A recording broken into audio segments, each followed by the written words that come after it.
Okay, I've been informed that by somebody's watch it's actually 3 o'clock, so I'll call to order the January 11th meeting of the Board of Directors, the FORA Reeves Authority. Lena, could we have a roll call? City of Carmel by the Sea, Mayor Burnett. Here. City of Delray Oaks, Mayor Edelin. Here. City of Marina, Mayor Pro Tem O'Connell. Here. City of Marina, Councilmember Morton. Here. City of Monterey, Councilmember Selfridge. Here. Monterey County Supervisor Potter. Monterey County Supervisor Calcagno. Monterey County Supervisor Parker. City of Pacific Grove, Councilmember Cohen. Here. City of Salinas, Mayor Gunter. Here. City of San City, Mayor Pendergrass. City of Seaside, Mayor Rubio. City of Seaside, Mayor Pro Tem Oglesby. Chair Potter, you have a quorum. Would you like to report out on any actions taking place? Yes, we had reports from council on each of the items that are listed in the agenda for the closed session. And in one instance, the board gave authority to council to defend Rabobank in the action, the cross action by FORA against Arcadis, City of Marina, I'm sorry. And the other items, the personnel item, a report was given, nothing reportable came out of that. And in each of the other actions, they were just reports. Thanks, Jerry. Okay, would you please join me in the Pledge of Allegiance? Please begin. I pledge allegiance to the flag of the United States of America and to the republic for which it stands, one nation, under God, indivisible, with liberty and justice for all. Thank you. The Congress, we were a little late in starting because I was waiting for the congressman to arrive. He had wanted to be part of the recognition of Gail Youngblood's services and the presentation of that resolution, so I think I might trail that item. He also wanted to comment, as I know we all do, on the passing of the administrative officer, Charlotte Ellsworth, a tragic premature passing of a very, very vital part of the FORA team here. And we're all saddened by that loss. I also want to thank you all for your understandings of other passings that have occurred within the FORA family over the course of the last few weeks, which has left us a little bit short of staff as of late. We do have here today a few new board members, and I want to welcome you guys. I'm sure you're looking forward to Friday afternoons here with the FORA family. Alan Cohen is here on a stand-in basis for Bill Kemp, who was called away abruptly for your council business. Gail Morton with the fine City of Marina. Gail, welcome. You were in the audience, now you're on the dais, so it'll be an interesting transition. Mayor Gunther from the City of Seaside, Salinas, excuse me, welcome. Yeah. I'm glad to hear. And Dr. Trimley with Monterey Peninsula College, welcome. Good representation. You're filling large shoes, all of you, but I know you're up for the task and looking forward to it. Why don't we then see if we can deal with the consent calendar, and we'll just trail the Youngblood honoree motions for a few moments. We have the consent calendar before it. It has two items. One is the minutes of the 14th meeting and an amendment to the Denise Duffy and Associates contract. Any board members with concerns of these two items? Yes, Mr. Chair, if I may, on the minutes, 7A of the minutes makes reference to an attachment that was presented by myself to the board relating to that particular item. My copy does not have the attachment.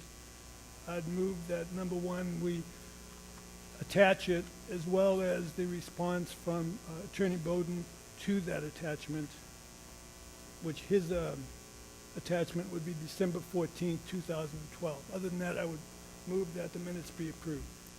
Okay, and would you like to include the Denise Duffy amendment as part of that also?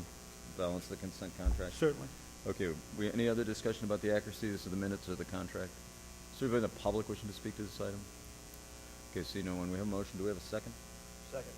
A motion by O'Connell, second one by Edlin. All those in favor of the motion say aye. Aye. Opposed? That item is approved. All right, under old business, we have 7A, which is the post-reassessment policy options. Michael? Yes, Chair Potter, members of the board, Darren McBain will conduct this item. This is in response to comments that the FORA staff made a couple of months ago, including the month of December when the board accepted the reassessment report to provide some scheduling and format information for the board to discuss and to provide direction to staff on pursuing a discussion of policy items. It is important to note that also at the December meeting and before that, California State University Monterey Bay President Eduardo Ochoa offered to provide some assistance in this process in discussing the policy items, and the board has received comments from members of the public, from the Sierra Club, from land use jurisdictions and others about the process for moving forward. So it would be my recommendation that Darren give you a review of how we would and how we at staff level think the board might want to proceed with respect to scheduling these discussions, and also with a request for an authorization to have facilitated assistance in our discussion. Thank you, Michael. Just to give you a little bit of background, Mr. Chair and board members. As you know, yes, the reassessment process was completed in December 2012, and the final reassessment report is available on FORA's website, fora.org. Just to note also, the final reassessment report was also sent to all FORA board members on CD before final acceptance of the report.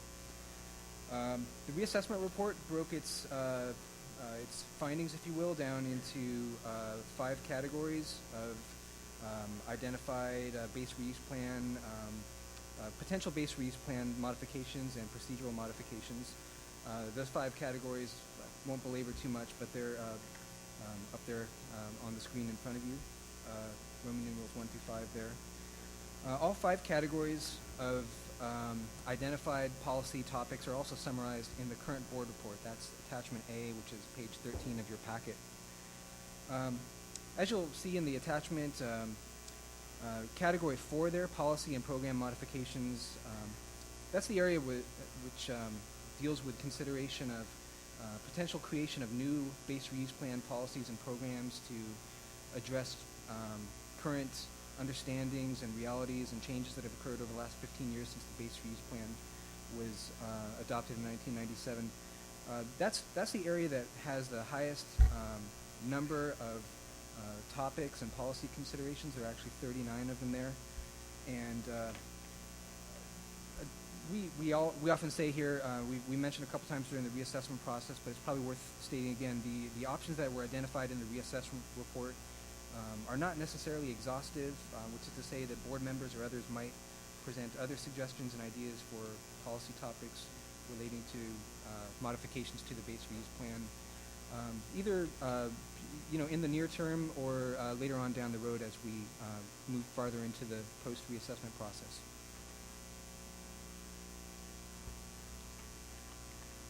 So the next step coming out of the reassessment process is to select and prioritize action items. And by action items, we mean basically policy considerations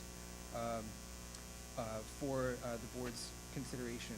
These are basically potential changes to the base reuse plan and essentially work plan items for FORA staff in the coming year and beyond that as well. Some of these could be near-term action items, particularly Category 1 from the reassessment report, but possibly other items too, especially in areas where, for example, a potential new base reuse plan policy would not necessarily meet the definition of a secret project. And, of course, some of these action items would be much longer term. Some could be very substantive, multi-year efforts that would require substantive multi-agency coordination, environmental review, and a lengthy public process. In terms of a recommended approach and schedule to moving into this reassessment, or post-reassessment, I should say, process, we are suggesting and recommending a series of 3 public workshops to get that process going. Number 1 through 3 there on your screen, February 15th, March 22nd, and April 19th. The February 15th proposal would be a 2-hour workshop immediately before the regular board meeting, and then March 22nd and April 19th would be special board meetings taking place 1 week after the regularly scheduled board meeting in those months of March and April. With regard to workshop format, these would basically be board meetings, so these would be noticed, publicly noticed, open public meetings, which would also include a public comment period. It has been suggested and endorsed by members of admin and exec committee that professional facilitation services, as Michael was discussing, may be a very beneficial element to have within these workshops. And to that end, we have a draft request for qualifications that is ready for issuance to a list of facilitation consultants in the region. So we'd be able to move pretty quickly on that if that be the will of the board. Either alternatively or in conjunction with professional facilitation from outside, CSUMB President's Office, as Michael also noted, has offered to assist with facilitation, and perhaps after we get through these slides, if Dr. Ochoa might like to say a few words in that regard, that would be most welcome. Looking at the suggested tentative workshop framework, under workshop 1, for the first workshop, we'd be looking at asking for feedback on potential, what we're calling early direction items. So, for example, that might be from the reassessment report, category 1, items that are essentially housekeeping cleanup items to go back and correct out-of-date references, typos, and editorial errors and such from the original base reuse plan. This is during the workshop, the first workshop. We may also or the board may be interested in considering the jurisdiction's guiding principles that have been proposed. The board may want to consider doing some prioritization based on items from the reassessment report that were existing obligations under the original base reuse plan, for example, regional urban design guidelines. In addition to other considerations being such things as items that receive the greatest public interest during the reassessment process, recent relatively game-changing types of developments such as the National Monument designation and cost effectiveness. And in addition to that, we would also like to seek feedback from board members regarding potential options or topics of interest beyond those that are in the reassessment report. We think the reassessment report was very thorough and inclusive, but there's always the possibility that additional items will be identified or additional ideas or suggestions will come up. And of course, this is an open process that where there's always a place for those new ideas and suggestions to be introduced into the process. For workshop 2, we'd be seeking consensus on a preferable policy option for the selected topics, and by the time of the third workshop, the hope would be to formulate a mix of short and long-term goals and explore grouping of policy options based on the likely secret review process for those selected policy options. Which is to say that there are action items that would likely require the same level of CEQA clearance, be it an exemption, a negative declaration, or environmental impact report under some circumstances. And it could be more efficient to bundle those into one process. And there could be various efficiencies in terms of time and financial expenditure in that regard. So just in summary, this is a tentative conceptual outline of the suggested workshop format, subject to refinement and improvement either before or after the workshops begin. Finally, that brings us to the recommendation section for the board report for this item. Item 1 there is to provide scheduling and format direction for a future post-assessment series of board workshops. So that's where we're seeking input from the board on that item. And item 2 there, if it be the will of the board, then to authorize the executive officer to select and enter into a contract with a professional facilitator not to exceed $15,000 which is not to say necessarily that would be the final cost of that effort, but that would be an upper limit to that range, which would give us some flexibility to work with consultants who may express interest in picking up on the RFQ that we send out. And of course, that item 2 there could also involve coordinating and doing some planning with CSUMB to see what kind of shared effort may achieve the best success with regard to facilitating the workshops. So unless there's anything else from any other FORA staff on that, seeing none, I think we can turn it over to the board for your consideration. Thank you. Thank you, Darren. Dr. Ochoa, did you wish to comment? Yes, thank you. I appreciate staff including our offer of assistance in this discussion. We would love to be able to offer the resources of our campus as well as the entire CSU to help this process be as effective as possible for FORA. And that could be done, we could certainly, if the RFQ mechanism is the one that's mandated for getting these services provided for, we could certainly at a minimum distribute this RFQ among our, within our institution and within our sister campuses to make sure that any talent that's there and available can be tapped. We also want to offer any research and expertise that we have in-house to provide background and context for this work. And I also wanted to just make one observation with regard to the tentative format for the workshops, and that is that I would encourage us to find a way to fit into this process some time for reflection, stepping back a little bit from the specifics and the details to some sort of reformulation of a shared vision for where we want our community to be 20 years from now or farther out, because I think that it would be a worthwhile exercise to once again re-articulate and recommit to that shared vision. If we have that shared vision of where we want to be as a community, I think that without any type of regulatory power,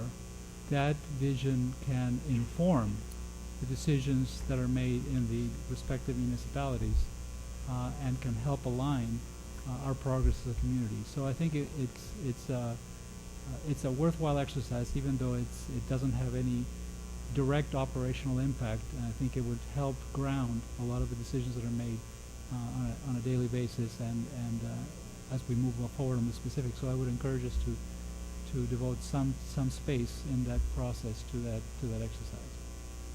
Well said. Thank you. Okay, directors' comments regarding Darren's presentation before I go to the public. Jane?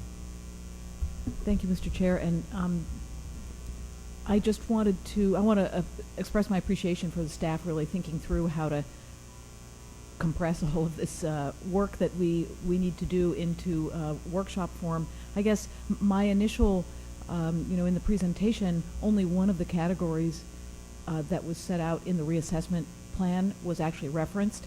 And my concern is the format that has been laid out. Each workshop, there's no clear delineation of the topics that we would be covering, and it could be a situation where members of the public would feel that they needed to speak on anything and everything, whereas what I would suggest is possibly having the first workshop cover categories 1 and 2. Those are the typographical errors and consistency of the base plan, just to get us all on the same page. Then have a workshop for the policies that are incomplete and what we might want to do about getting those complete. Then move to category 4, and I don't know if one workshop would be sufficient. There are a lot of things there, so that one might actually need 2, and then in a final workshop move on to the category 5, which are the operational aspects of FORA. I think that would be, for me, it's a lot clearer what we'd be talking about and how we'd proceed through all the information. So I just offer that as an alternative way of getting through the same material.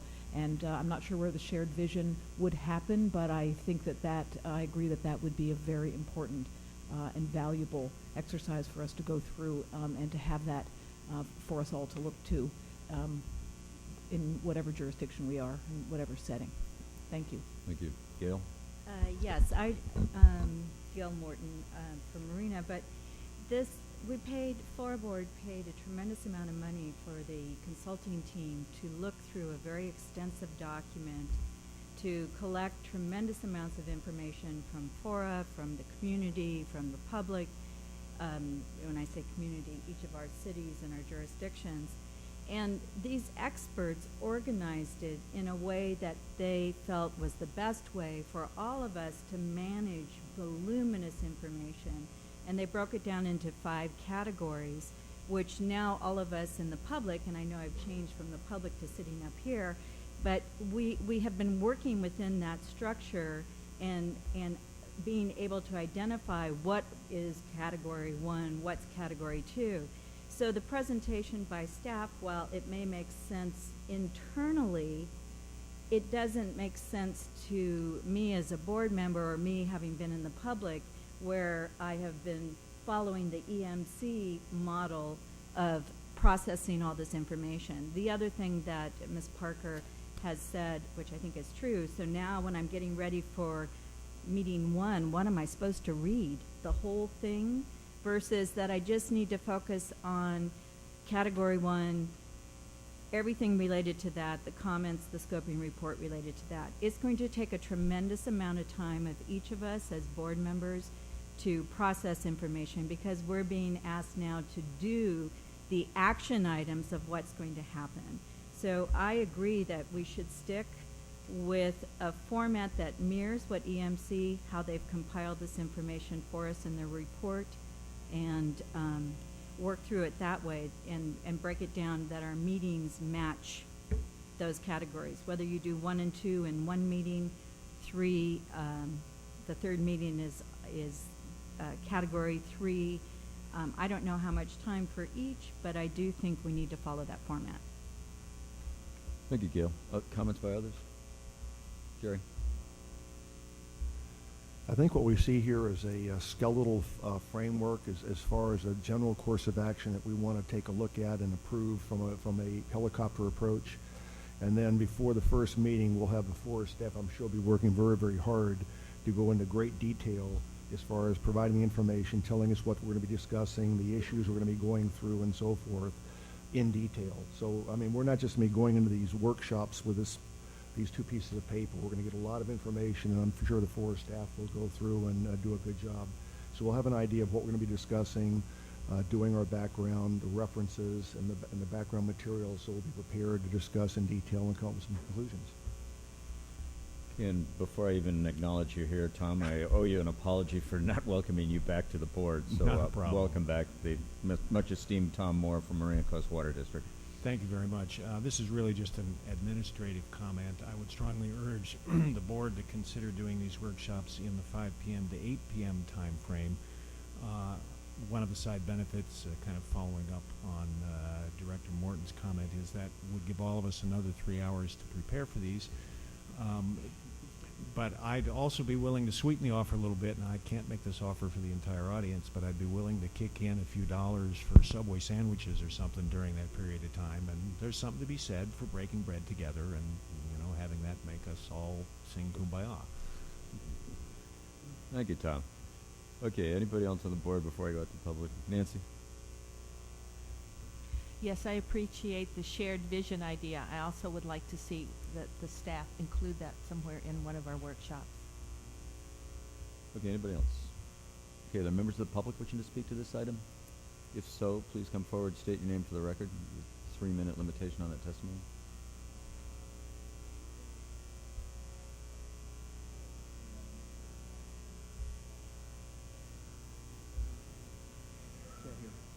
That's all right. I could hear it.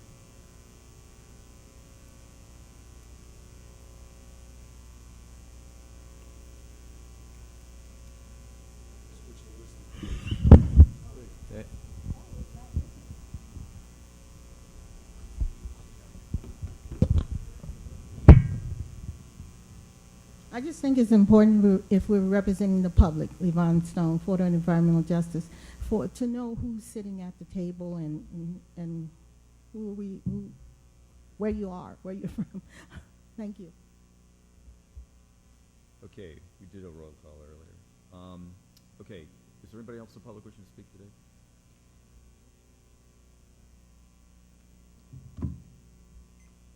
I'm Jane Haynes, representing the Sierra Club. Sierra Club recommends that the first board workshop on the consideration of post-reassessment policy options be devoted to reviewing the framework of the 1997 base reuse plan and the main findings in the 2012 reassessment documents. We have compiled excerpts from the base reuse plan and the reassessment documents in the 41 pages given to each of the voting board members. We hope that an examination of these excerpts will significantly assist you in your deliberations. First, please turn to page 1 of the 41-page document we have provided to you. The page numbers I'll refer to those are in the center bottom of each page. Page 1 is from the chapter in the 1997 base reuse plan, which describes the framework of the plan. It states that the framework for the reuse plan is to link the plan's elements into an integrated and mutually supporting structure that is dependent on the interrelated aspects of all development within the form of corridor. Based on this statement and hundreds of similar statements throughout the 1997 plan, the framers of the plan clearly did not contemplate that each land use jurisdiction approving its own land use projects without reference to land uses elsewhere at Fort Ord. If in the reassessment your board decides to adopt the standard of each land use jurisdiction approving its own land use projects, it will be necessary to write and adopt a completely different base reuse plan. A second example is from the 2012 final reassessment report. Pages 19 to 26 of the document before you contain the list of 171 non-implemented programs identified by EMC.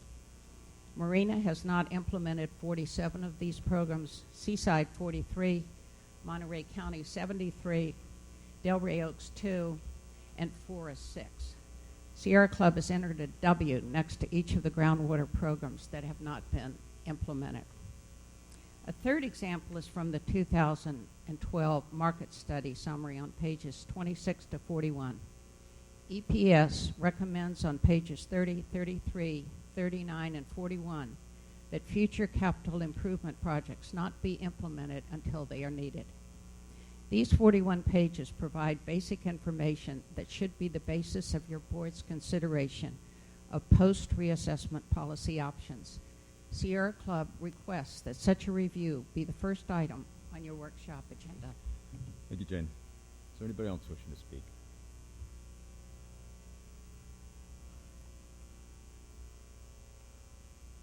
Good afternoon. Connie Quinlan from Monterey County. While I understand the need to go by category 1, 2, 3, 4, I would just like to see some procedure in place where if somebody has missed a meeting and say category 1, that they would be able to comment on that category even though it wouldn't be discussed at that meeting. Otherwise, a lot of people wouldn't be able to. They'd have to go to every meeting, and they still have input on each category. So if that could be worked into it, I think would be advantageous to everybody. Thank you. Thank you. Is there anybody else? Margaret Davis. There are a great many members of the public who have and are willing to put in a lot of time understanding the base reuse plan, and they did during the reassessment process. The reassessment process was very diffuse in the way it approached the material. It was frustrating to the public to a large extent. I think that defining the scope of the meetings as suggested by Supervisor Parker is an excellent idea, and I would like to see these omissions that the Sierra Club is identifying be a central part of the discussion. Thank you, Margaret. Is there anybody else wishing to speak? Board. I'm Jason Campbell from Seaside. I was concerned by the addition of the guiding principles into the consideration of the base reuse plan assessment. I was caught flat-footed. It seemed to come out of nowhere. It seems to almost dismiss the purpose of the reassessment, and we put a lot of effort into this. So, certain things like move the economy to top priority, is important for all of us, but if you do approach or address something like that, I insist that you don't do it to the damage of the education and environmental aspects that I think we've done a fairly good job at, and I would hate to see those get sacrificed in order to accomplish something else.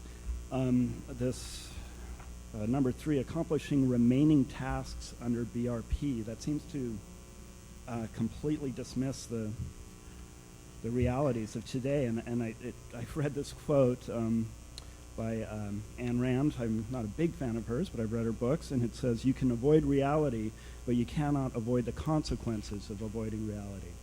I think it's very important that we address what we're facing here on the ground now and not just implement all the capital improvement programs from 97, complete the roadways and transportation systems. That would be highly expensive and likely not very, could be useful. We could have roads to nowhere, and it would really cost the public a lot in assets. And I ask you to do your part to defend the public's assets. Thanks. Thank you, Jason. Is there anybody else wishing to speak?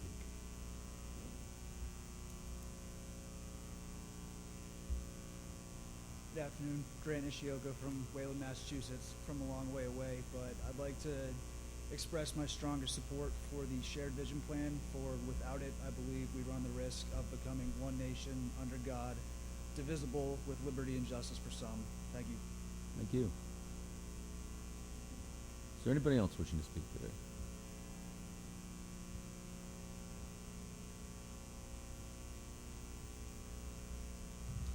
Happy New Year. Carlos Ramos, on behalf of the Latino Diversity Land Use Coalition and CJobs, Coalition for Jobs, Opportunity, and Business in Seaside, we urge you to move forward. There's a lot of discussion, there's a lot of work that's been done, there's a lot of rolling the sleeves up that has already been done. Vision, we have a vision. Education, jobs, and the environment. We've got to cross the T's, we've got to dot the I's. True, it's going to happen. But to take more time to rehash what has already been very carefully placed as a framework, we really believe that we need to move forward. We do not agree with the Sierra Club. A lot of people don't like to say that. We all agree to disagree. You need to move forward, and now is the time. Please move forward with the plan and the outline that the staff has provided you. They have taken a lot of time. Sometimes we dismiss what staff can and does do for the citizens and residents of the entire area of Monterey County, let alone those communities that most have been impacted negatively by loss of jobs, namely Marina and especially Seaside. So please move forward. Do not delay. Do not have more meetings. We can work this out. We're all intelligent and capable folks. Thank you.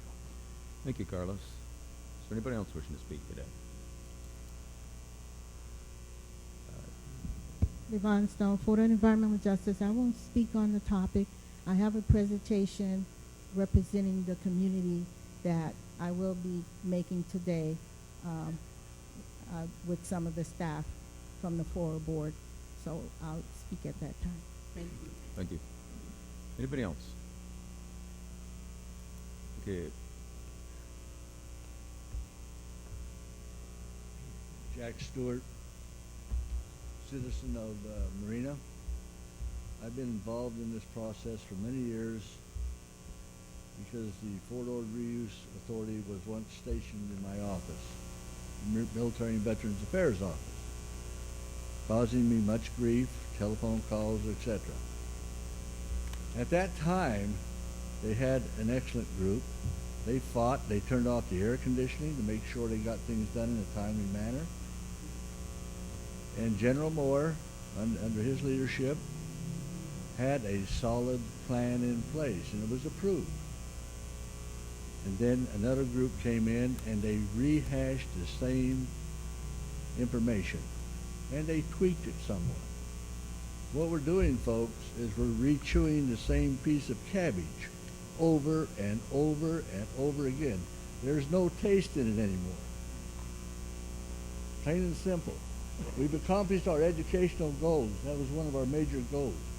CSUMB and University of California, Santa Cruz Extension. Fantastic. MPC's got a facility out on Fort Ord now. Excellent facility. Environmental's got all the rest of the land. More than their share, as planned initially. We've got an economic tool to move now. People need jobs. They need them now, not 15 years from now. Pardon me. Now. None of my children have been able to stay in this area. And they were in high school when this started happening. Let us not send more children away. Let's work on the economic development, and I thank the universities for doing what they have to get the education up to speed here, and the environmental community for getting the monument here. So let's move on to economy. And by all means, least I forget to mention the Veterans Cemetery. And I also wish you a happy new year. And let's move forward in a timely manner. Thank you. Thank you, Jack.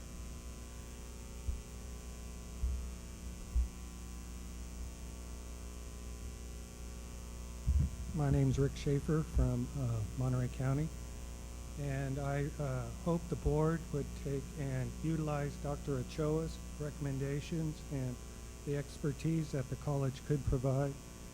And a reminder that the land we're talking about is public lands, and we're trying to get everybody who has a piece of it to utilize it for the whole public, not just their little commercial corner. So I hope that the board will continue to realize that's your purpose, and that Dr. Ochoa, I think, recommending that you have step back and look at the big picture of what we want to do and where we want to be in 20 years. And I think those are the important things. And those, I think, are the guiding principles that should be followed. Thank you. Is there anybody else? Okay, so seeing no one, I'll close the public comment period, bring it back to the board. I think we've had some discussion and suggestions. Jared, did you have a point? The way I see it, there's an infinite number of ways we could package the workshop we're looking at. Staff has gone through and spent a lot of time, and they've come up with one way, just one of many different ways of doing it. There's no doubt in my mind, knowing Supervisor Parker, as tenacious as she is, and any issues that she has, it will be brought forth. And no matter what type of format we have, the issues that Supervisor Parker, anybody else here, or anybody in the public wants to bring up, we're going to cover those issues in detail. Now, we think it's going to take a certain number of hours here.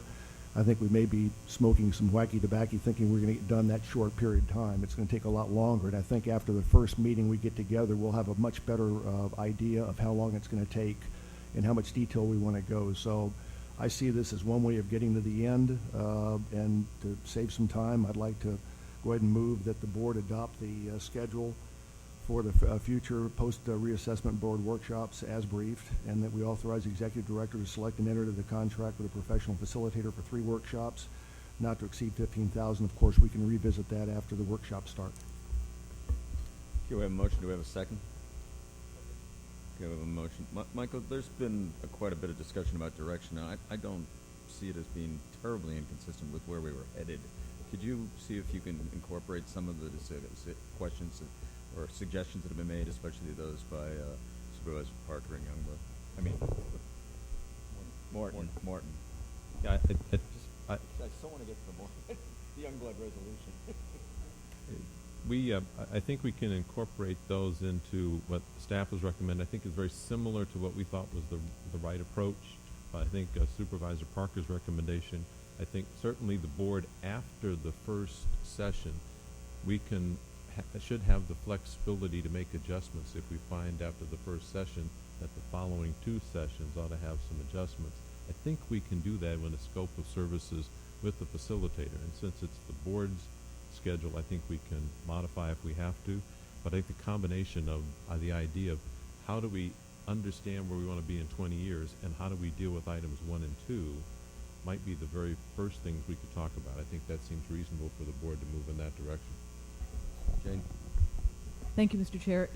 Yes, I think that would be helpful, and if as you're working with the facilitator to suggest the concept of going by the categories, and yeah, we can work it out as we go. I appreciate that. One other thing, as we're looking at when we're going to hold these, when the League of Women Voters suggested that these meetings actually be held at a different time than on a Friday afternoon, with people, as the time goes on, the board members disappearing. They had done some research that indicated that the first Monday of the month didn't have other city council meetings, JPA, other kinds of meetings, and we might, if we're interested in involving the public, I mean, I'm happy to spend my Friday evening doing these workshops or afternoon, but if we really are interested in having it work out for the public and really hearing from them, a Monday evening might work better. So as we're looking at the scheduling, I'd appreciate that being included as well. Okay. All right. Any other questions or comments? Jason, sorry. I apologize. I was not at the December FORA board meeting where the guiding principles were discussed, and I realize there's probably a lot of history here, but it seems like there's obviously a lot of concerns that the land use jurisdictions have in that they're trying to express through these guiding principles, and I think that it would be important to create some opportunity for those views to be expressed and for us all to hear those views. I think the particular way that I anyway received and perceived the guiding principles, it didn't help me understand how I can do a better job as a FORA board member to accommodate and understand the views of the land use jurisdictions. It seemed to be more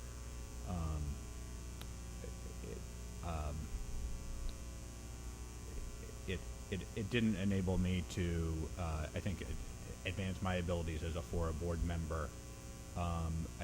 So I would like to make sure that we create opportunity for that.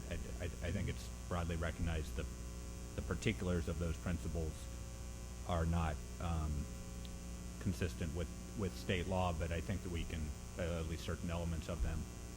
But I think we need to create an opportunity so that we can hear what the underlying reasons are for the land use jurisdictions to feel like they need to make those statements. And I take them as a statement for those of us who are not land use jurisdictions. I need to hear from the land use jurisdictions what you think we've been doing wrong in the past that you think we should be doing better in the future. Okay. Any other comments? All right. We have a motion. We have a second. Michael, you're clear on direction. Okay, all those in favor of the motion say aye. Aye. Opposed? All right. Significant work to be done. All right. Before we go on to 7B, why don't we have the presentation of Gail Youngblood's retirement resolution. Perhaps a motion to adopt would be appropriate. We were waiting for Congressman Farr, but in his stead we have Alec Arago, his capable local aide. So could we have a motion to adopt? So move.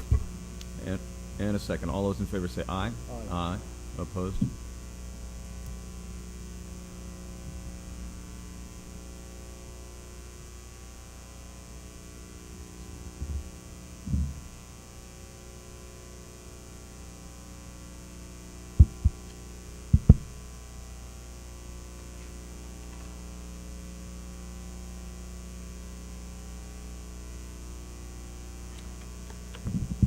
Mr. Chair, members of the board, I'm Alec Arago with Congressman Farr. Sam had intended to be here. He's in bed with some kind of a flu, and respiratory infection and some pretty heavy-duty antibiotics. So we thought maybe by about 3 o'clock he'd be up, but when I told him, he said, nope. So he asked that I come. I have actually 2 presentations. The chairman has asked me to, as federal representative here, to read the board resolution recognizing Gail's contributions. So I'll let me do that now. It's a great pleasure. The resolution provides that whereas Ms. Gail Youngblood has served admirably in a civilian capacity for the United States Army for 43 years, doesn't look it, and has served at the Fort Ord Base Realignment and Closure Office, BRAC, Environmental Coordinator since 1995, being assigned as BRAC representative with the Fort Ord Reuse Authority in 2007, and whereas Ms. Youngblood served with extraordinary distinction, leadership, and sensitivity during her tenure advocating for Army community partnership and sustaining human health and safety issues in the base-wide remediation efforts, and whereas during Ms. Youngblood's tenure with the BRAC office, FORA and the U.S. Army entered into a laudable model agreement for collaboration in munitions clearance, demonstrating effective coordination with regulators, military reuse authority, and private sector partners. And whereas the Fort Ord Reuse Authority has benefited immensely from Gail Youngblood's cutting-edge, outgoing, over-the-top, flamboyant style, and whereas Ms. Youngblood played a central role in the ongoing success of the U.S. Army's mission in the California Central Coast, now, therefore, be resolved, for all reasons described above, but not limited hereto, the Fort Ord Reuse Authority Board of Directors hereby expresses its sincere commendation to Ms. Gail Youngblood. Be it further resolved, on behalf of the entire Fort Ord Reuse Authority family, the Board of Directors extends its gracious appreciation and deepest gratitude to Gail Youngblood for her leadership within the U.S. Army and exemplary service to the Monterey Bay region, passed and adopted by the Fort Ord Reuse Authority Board of Directors on this 11th day of January 2013. So the board has provided a framed certificate. In addition, well, I'll go present it to Gail when I sit back down. Or do you want to come up, Gail? Why don't you Maybe come a up? Yeah. word or two. And as she's coming up, in addition, the United States Congress wanted to provide you a certificate recognizing that service. And I'll give you my card because you're going to have to be dealing with OPM soon, and it's a struggle. So, Gail, Here, here.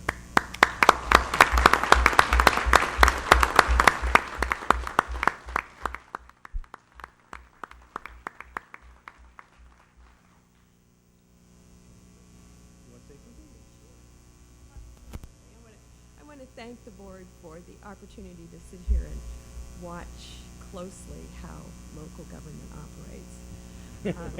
It has certainly been an education for me, and I think every high school civics student should be doing something of this nature. You don't appreciate democracy until you see it close up.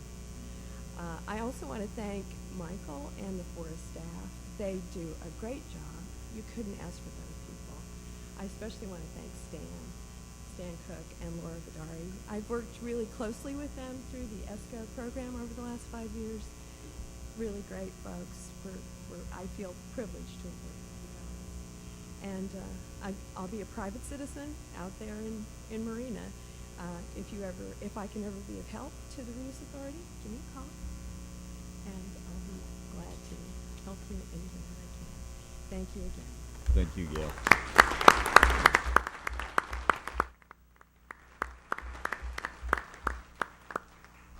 And I also, because I was late, I apologize. I have, Mr. Farr also wanted to recognize the passing of Charlotte Ellsworth, who was a longtime employee of FORA.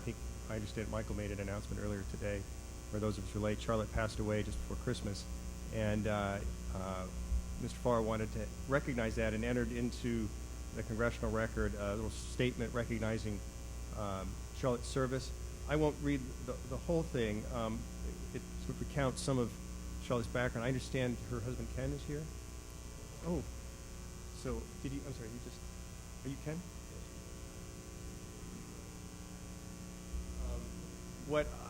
I'll just read the opening line is, Mr. Speaker, I rise today to honor the life and work of a remarkable mother, wife, friend, and public servant.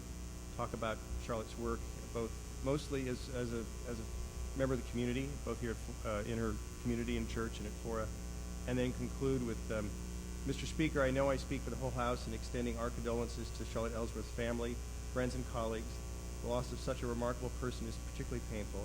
I hope that all of those affected by her early passing can take comfort in the remarkable difference that she's made in the lives of all those that she touched. And I was really sad to see the note that Lena sent around. And Charlotte really was the ever-present voice. 883-3672, and that meant Charlotte. So I'm really, really sad to. Sorry.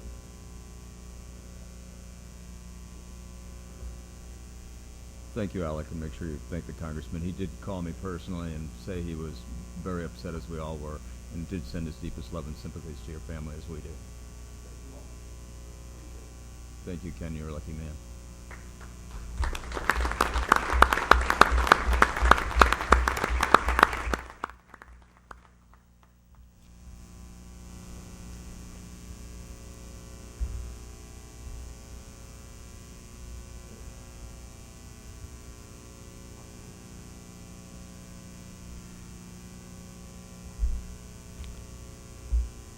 Okay, why don't we proceed then with the balance of 7. We have 7B, which involves some clarifying language. Michael? Yes, Chair, this is an item that originally came before the FORA board last August, and there was a request that some suggestions for some language changes be brought back to the FORA board. And I think Jonathan Garcia will go over those with you.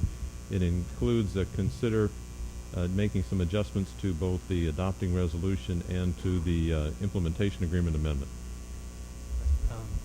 Members of the board, you may recall that in August, at the August 29th board meeting, the board adopted resolution 12-5 and amendment number 1 to the FORA jurisdictions implementation agreements. And the language for consideration before you tonight is described on page 22 of your board packets, as well as page 23 as well, and it's the same for the implementation agreement amendment. So those sections are specifically section 1.2.1, which there's some additional language there describing the possible future changes to the FORA CIP based on follow-on to from the forward base use plan reassessment. And so that would modify the resolution and IA with that additional language if it's accepted by the board. And then also section 2.1.2 on the following page, page 23, would add language to the fact that says FORA retains its discretion to add new projects or obligations to be paid from these sources of funds. So the FORA Administrative Committee did review this language, and they recommended that the board proceed without adopting these additional changes. They didn't find with the review that there was any improvement in the clarification with this language. And so that's for consideration. Also, just a report heads up that EPS is conducting the fee calculation based on this formula approach, and we anticipate returning to the board in February or March with some recommendations. Thank you, Jonathan. Questions of Jonathan by directors? Anybody in the public wishing to speak to this item?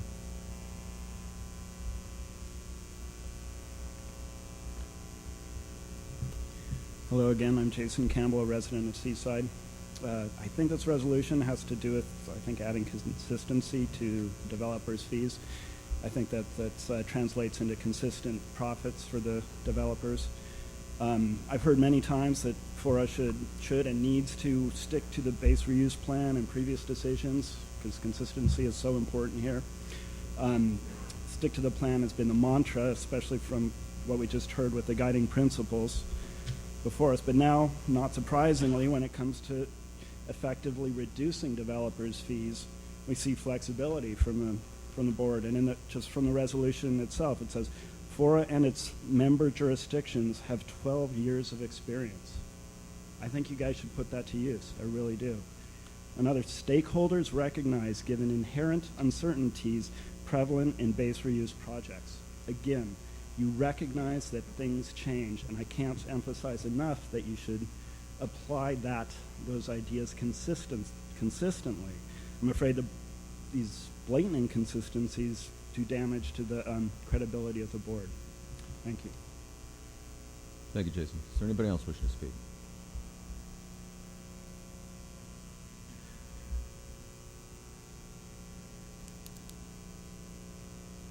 Carlos Ramos, C-Jobs, Coalition for Jobs, Opportunity, and Business in Seaside. I'm going to make a statement that sometimes you don't hear often enough. FORA staff, thank you very much for your work. You're professionals. You're dedicated folks. You don't play around. You get to work. You don't hear that often enough. What you hear is the other side of the story. But I can assure you that this entire community is without question grateful for your work. Board members, you don't hear this either. Thank you for moving things forward. And all of this stuff that goes up into the conversation, and yes, there is such thing as the freedom of speech. But what I just said is you don't hear this as often. I have never seen a coin, and my dad said to be careful of a coin that has two heads and heads, or two tails and tails. Yeah, there is tails and heads and tails. There's always going to be two sides to every issue and every concern. But thank you, board members, and all of the rest of the components of FORA for doing a fine job. Please move forward. Thank you. Thank you, Carlos. Is there anybody else wishing to speak? Yes, see no one, I'll close the public comment period, bring it back to the board. Board Mr. members? Chair, if I might, I want to express appreciation to staff for bringing the formula approach back with this clarifying language.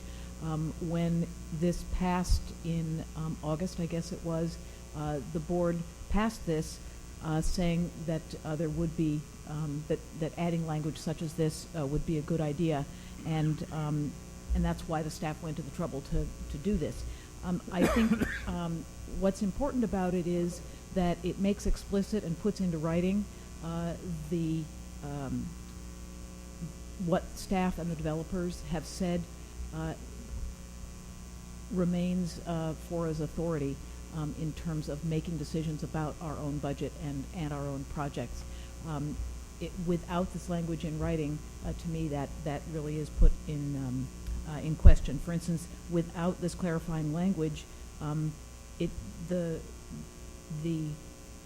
remainder of the language could be interpreted to mean that the board can't allocate more money to a water project than is currently in the budget, or change road projects in the CIP. And I don't think that's our intention. We don't want to give up that authority to be able to respond to situations as they happen. So I think this clarifying language achieves what we're all trying to do, and I appreciate the staff bringing it forward. So I would move that we adopt this with the clarifying language. We have a motion. Do we have a second? Second. We have a motion by Parker, seconded by Edelin. Any additional discussion? Okay, all those in favor of the motion say aye. Aye. Opposed? All right, that motion passes. Okay, that brings us on to the 8A, which is the election of FORA board officers. The nominating committee did meet. I was not present. Bill Kemp chaired that body. I believe Bill has submitted some comments. Alan Cohen is here instead, but Bill did submit some written comments. This recommendation of the nominating committee, which has been our policy and practice for years to convene that group for the purposes of making a recommendation to this body, recommended the chair be Cherry Edelin, first vice chair Frank O'Connell, second vice chair Ralph Rubio, past chair Dave Potter, and a member at large being David Pendergrass. Michael. Yes, Chair Potter. Bill Camp asked if we would make sure that the notes that he provided be also made available to all members on the FORA board as well as to the public. And so if you haven't seen them, they have been outside. He wanted to make note that that there was a consideration of both sections of the FORA master resolution with respect to selection of officers and the composition of the executive committee, and that those 5 nominations are before you. Since the general authority of the executive officers to also act as your elections officer, it is also appropriate for others to be put into nomination and for election to be conducted. And if there are, we have ballots available, but it would require, or there could be a motion to adopt the items from the nominating committee. In the past, that's been the typical action, an adoption, and then additional nominations would be submitted. Chair, would be your call. Okay, so is there a motion then to go ahead and move the recommendation to the nominating committee? So moved. We have a motion. Do we have a second? Second. And a second. Okay, is there any nominations from the floor? Jane? I'd like to put my name into nomination for the second vice chair. Can I make my campaign speech? I wouldn't normally do this, but there are a couple of points. One is that I have served on this board for the last 4 years.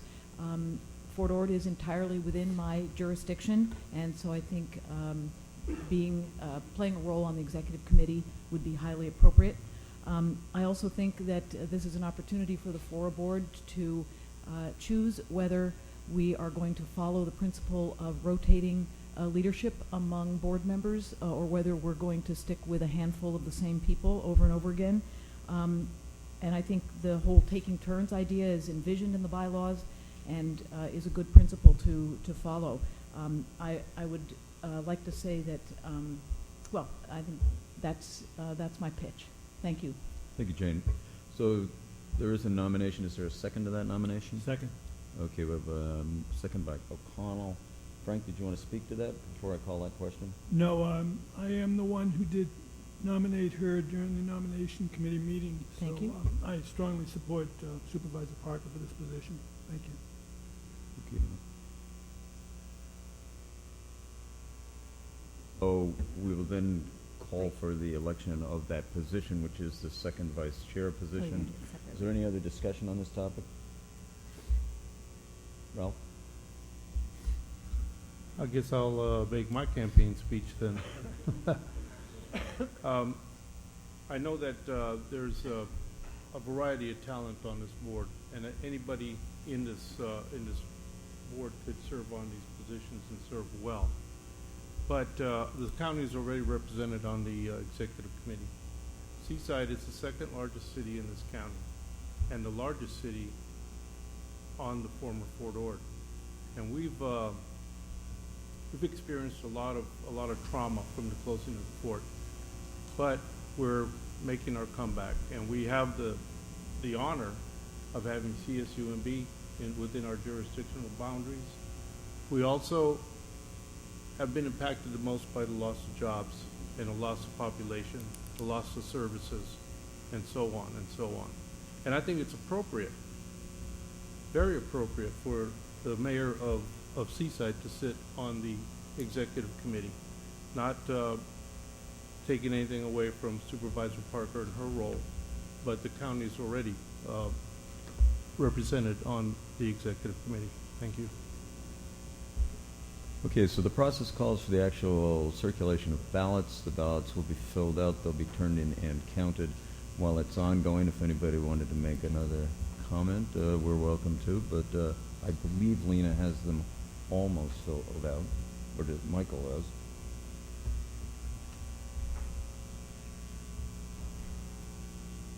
So they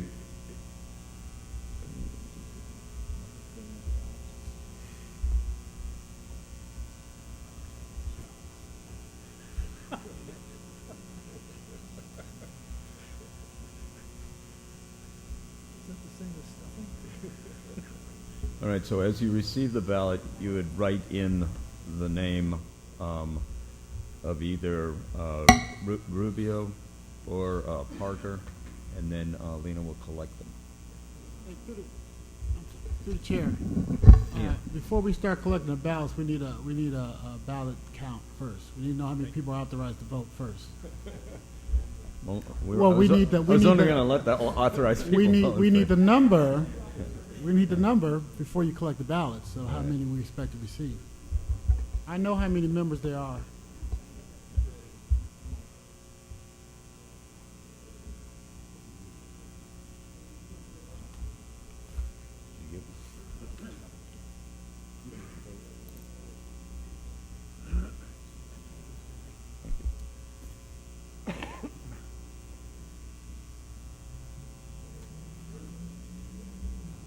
No.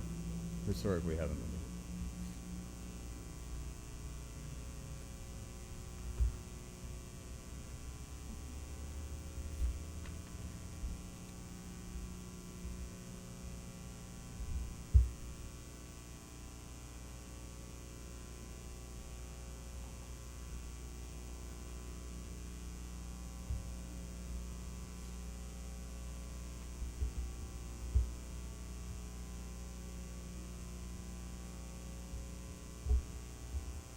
Just so it's clear, I think everyone has a copy. The elections procedures are included in your packet. Once the ballots are distributed and collected, the Executive Office of Authority Council tally them, and then they're recorded by the clerk. Rubio. Rubio. Rubio. Rubio. Ralph Rubio. Parker. Jane Parker.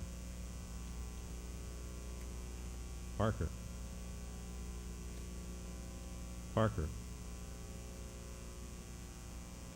Rubio. Rubio. Parker. Rubio.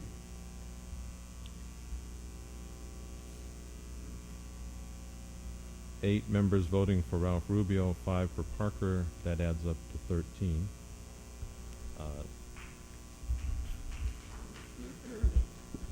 Okay, that then leaves the balance of Thank the you. slate.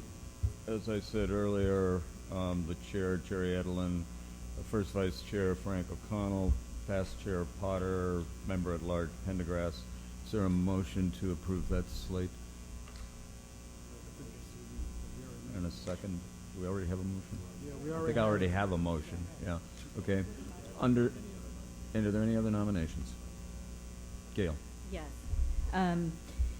It's my understanding that the rules are that if you're an officer on this committee, you're limited to a 4-year term, and the idea is that the members rotate through, which is what Ms. Parker was also alluding to. And my research indicates that the member at large has been on this committee at least the 4 years, so I would nominate Jason Burnett as the member at large. Is there a second to that? I'm sorry, seconded by Selfridge? Okay. All right. Council, would you opine on the accuracy of the 4-year?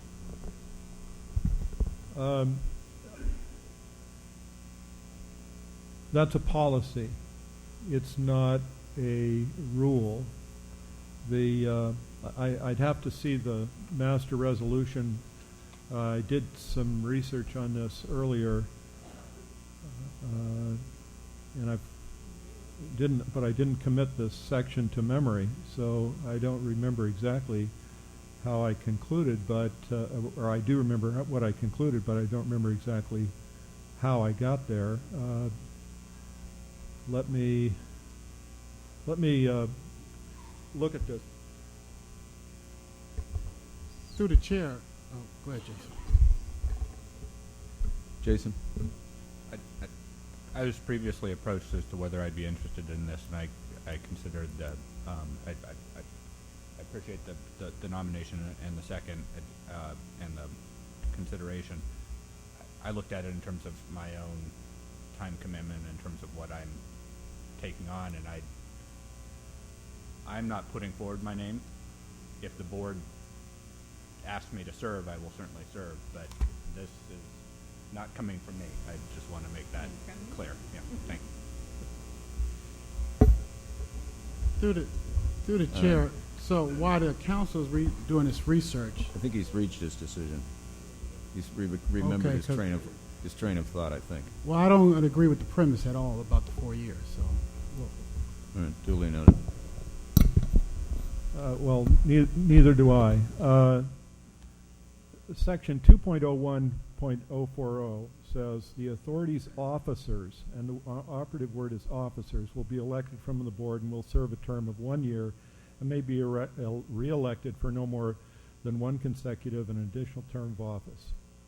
And the officers are defined in subsection B of that section, which says the officers of the authority are the chair, first vice chair, and second vice chair. A member at large is not an officer, and so that provision does not apply.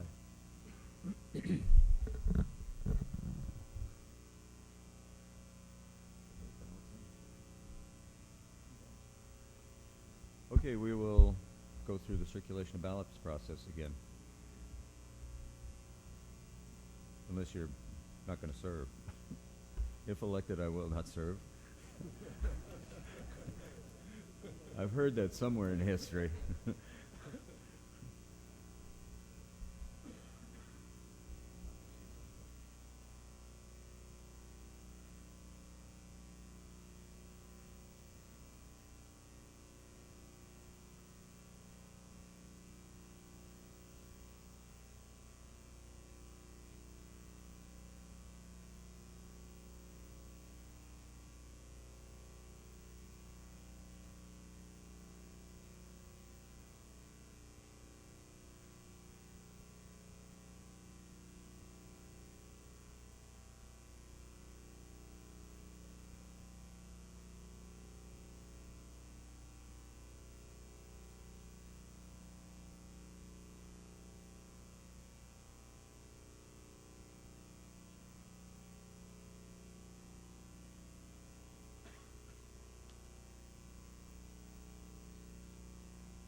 Once again, the rule would be is to that the authority council and the executive officer will read each ballot. They'll be noted by the clerk. Pendergrass. Pendergrass. Mayor Pendergrass. Jason Burnett. Pendergrass.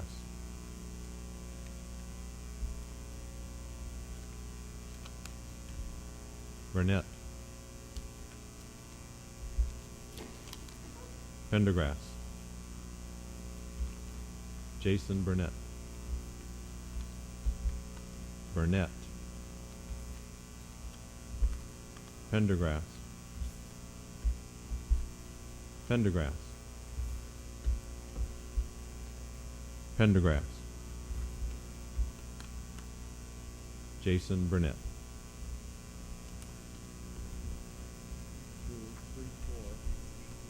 No. This is Nice eight- try, Gail, but I did vote for Pendergrass.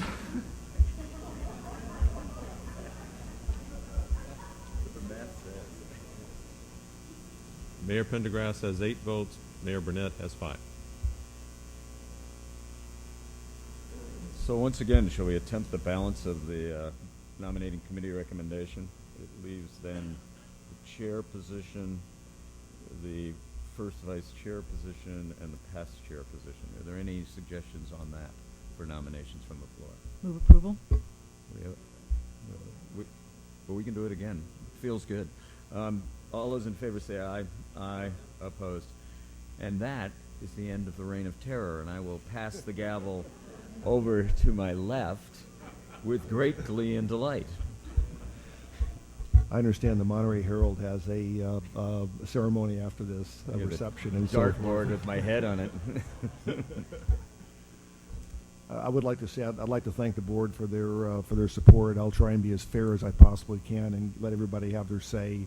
And the messy rules of democracy, the majority will win. So we'll be as civil as we can and move forward. So again, thank you very much for your support.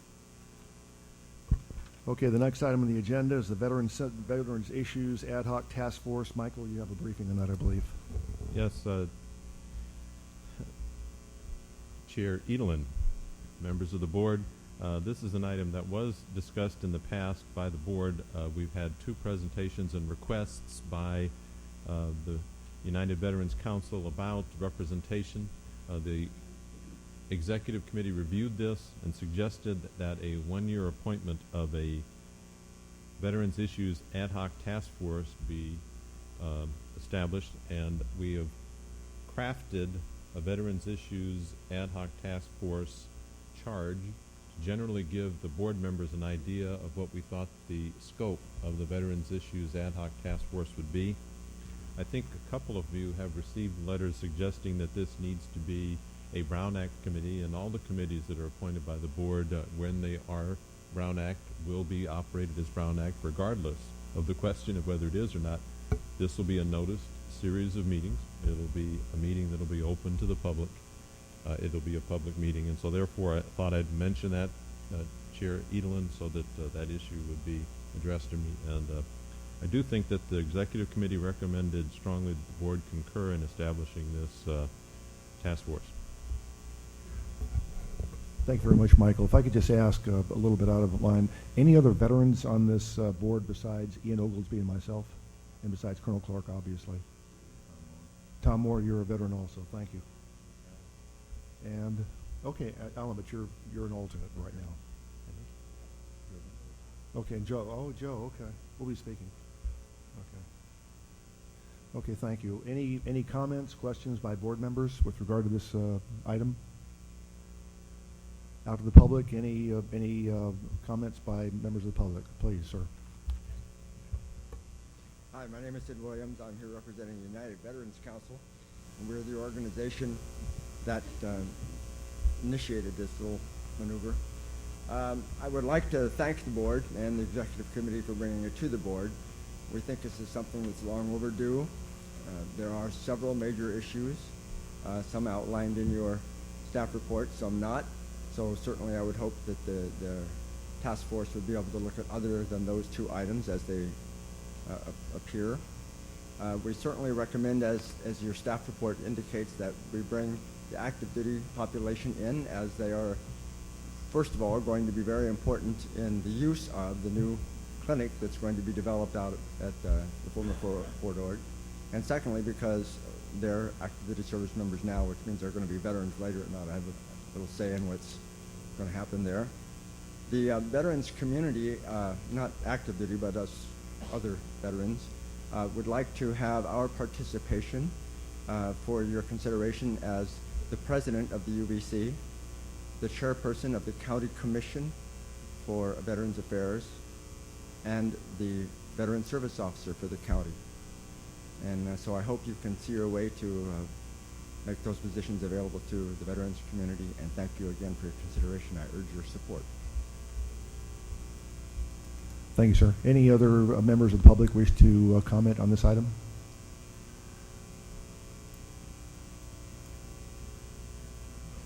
Okay. Yeah, Tom, it seemed like to add what he had to say. We have to figure out how many people do you want to have on it. You know, you want to have one FORA board member, or you want to have Tom Griffin and his crew. And so you need to come up with some type of reasonable number. Will do. I'll consider that and contact I'm sure you will, individuals. Jerry. I know Okay, you'll thank you. take care of it. Okay, thank you. Any other members? Good afternoon. My name is Eric Peterson, and I would like to comment that the United Veterans Council is really not, in this report it seems to have a monopoly on representing veterans, and they certainly do not represent all of us. As a couple examples, I'm a member of 3 veterans organizations. Only one is recognized by the United Veterans Council. But more, at one of the FORA workshops last year, one of the prominent leaders of the United Veterans Council chose to accuse me and Vietnam veteran Gordon Smith of both being anti-veteran. And I suggest that level of animosity in the leadership of the group is not a good thing, and is basically a reason why we need a more extensive representation. What I would like to suggest is, if the United Veterans Council is going to be recommended or recognized, that other veterans groups also be recognized, because it's just not fair to have a group that is relatively closed-minded. Thank you. Thank you, sir. Any other testimony? Levon Stone, Florida Environmental Justice Network. I must say, this is the first time I haven't heard the board say We're dragging the meeting out. So we got a lot of veterans here in the room. We've been representing the veterans, and we will be making a presentation sometime today, I'm hoping. It is Friday, and we're always told that the clock is winding up, so we're waiting. Thank you, ma'am. Carlos Ramos, as an individual. I was not a soldier, and I did not serve in the military. But I am a soldier in the community, and I tried to serve our community. It is long overdue for this step to move forward, to honor and to receive wise counsel and work from our veterans. But please note, do not get railroaded into something that amongst the veterans, they can decide who they want amongst the veterans of who will be part of this process. They represent all veterans. So please do not be deceived. Move forward on this. Thank you. Thank you, sir. I promised myself I wouldn't say anything, but I'm Jack Stewart, and I'm the former Military and Veterans Affairs Officer. And I know full well that the United Veterans Council of Monterey County is a creditable organization and has been so for the last 30 years. And they've done nothing but the best for the veterans community and the family members of the veterans here in Monterey County. Their meetings are open to the public. Organizations that don't belong to the United Veterans Council are cordially invited to become members of the United Veterans Council, wherein they can make their positions known. And the door's open. We even accept civic organizations to become associate members so that they can help us help the community in projects. So it's not a ill-gotten organization. It is an admirable organization and has been accredited by the state and the federal government. And there's no reason at all to disclude or not include the United Veterans Council in this process. It's bad enough that I'm not going to be on the project myself. But because I'm not the president of UVC, I'm not the chairman of the commission, and I'm the retired military and veterans affairs officer. So I'll just go weep in the corner by myself. If they need me, they'll ask for me. Please support this issue. Thank you, sir. Any other comment? Okay, back to the board. Any last comments or motion from the board members? I'd move concurrence. Do I have a second? Okay, I have a motion and a second for concurrence. All in favor signify by saying aye. Aye. Anybody opposed? Motion carries. Thank you very much. Mr. Chair, just a quick question. Yes. As part of this, there is a need to appoint people. Will those appointments be coming back? Do we vote on that, or do you just My understanding, appoint? the chair is the one that appoints the ad hoc committee. I'll be getting with the veterans here, and we'll be taking a look at the options, and we'll notify everybody at the next meeting who's on the committee and all. So we get notified, but we don't have to vote. That's my understanding. Sounds good. Thank you very much. Thank you.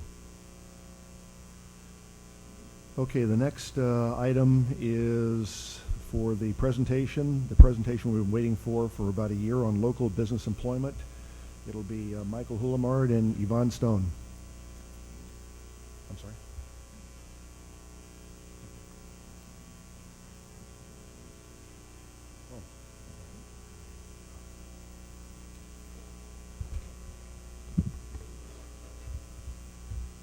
Chair Edelin and members of the board and the members of the public, as Chair Edelin mentioned, there has been a request that was made a couple of times over the last 6 months for a summary kind of review of what the Fort Ord Reuse Authority has to report on the experience of dealing with the closure of Fort Ord and the impacts to the local community with respect to jobs and jobs creation, what the impact has been to the affected community. And I will talk a little bit about the historical context since there are several new board members here. I apologize to those of you who have seen some of these numbers repeatedly. We are reiterating some notes from past reassessment workshops. So these will be consistent with those, but they'll be focused primarily on the issue of job creation and the economic losses and how we recover from those. LaVon Stone, Evangelist Stone, who has worked fervently through the number of years on issues related to environmental justice along with the employment and training issues, will also be a part of this presentation, and she will, you'll see that as we move forward. First, if we go to the first slide, I'm going to hopefully be able to handle this. There we go. Did I turn something on? There we go. All right, let's see. We'll try this again. There we go. In the closure of Fort Ord, which actually happened from 1991 to 1994, the actual taking down of the flag was 94. The announcement of the closure was in 91. There were a significant number of employment losses, business closures. There were regional economic losses. There was a significant impact to the communities of Salinas to all the way to Carmel, and in fact there's been a significant amount of notations in the regional economic losses that as far north as Santa Cruz and as far south as San Luis Obispo with respect to contracting, with respect to supplies and so forth were affected. In the immediate neighborhood, the regional economic losses were significant, including about half a billion dollars a year in direct financial loss that came from the contracting at the former Fort Ord. But the secondary and tertiary impacts of that were estimated by the Office of Management and Budget to be about $1.25 billion impact to the local region. So that included the loss of a significant number of residents, and with the loss of the residents, the cities of Seaside and Marina in particular were impacted with revenue losses that resulted in closures and other impact to the daytime services that were provided. And in particular, the residential community was impacted in this region. There were a number of apartments that went vacant in the city of Seaside and Marina, as well as the city of Monterey. There were significant impacts to the jobs in the area. Unemployment rates skyrocketed, and the consequences of those were pretty significant. There were also some concerns as the closure occurred that there were going to be a number of problems in reusing the former Fort Ord. Immediately, the University of California, the California State University, Monterey Peninsula College stepped up to the plate to be central players in the reuse, and all recognized that there were significant environmental hazards that were going to restrict the areas that could be used. Some of those had to do with munitions and explosives, but many of those also had to do with the remnant asbestos, lead, and in some cases leaking PCBs in the old buildings. Not to mention the fact that these buildings were not constructed in accordance with uniform building code. So there were significant problems that had to do with code compliance, and there were design problems as well. And so a very small number of the existing structures were able to be reused effectively. In fact, in California State University Monterey Bay's case, they did attempt to reuse some buildings and found that the cost of reuse in order to come up to code compliance was more expensive than demolishing the buildings and building new. So in order to address those losses, the region made several effective efforts in the early 1990s to form a program for reuse, which resulted in a number of economic studies, public facility improvement program studies as well. There was an economic development conveyance crafted between the Fort Ord Reuse Authority and the United States Army for certain properties on the base. There were a number of local programs for reuse, and in the end, not the end, but in the beginning, some would say, in 1997, the Fort Ord Reuse Authority adopted a base reuse plan that called for an economic recovery program. So the promises of that time included creating replacement employment through the educational institutions work and through supporting and supplying complementary job creation that would help those educational organizations move forward, but also to respect the wonderful and high quality of environment at the former Fort Ord and the adjacent agricultural community, as well as to do no harm to the region's tourist economy as the educational reuse moved forward. In fact, what we've been able to accomplish so far is very far short of the anticipated 16 to 18,000 jobs that would be created over a 20 to 40 year period. We're only at about 3,300 full-time jobs that have been created since the closure, and a number of other part-time jobs, some of those seasonal.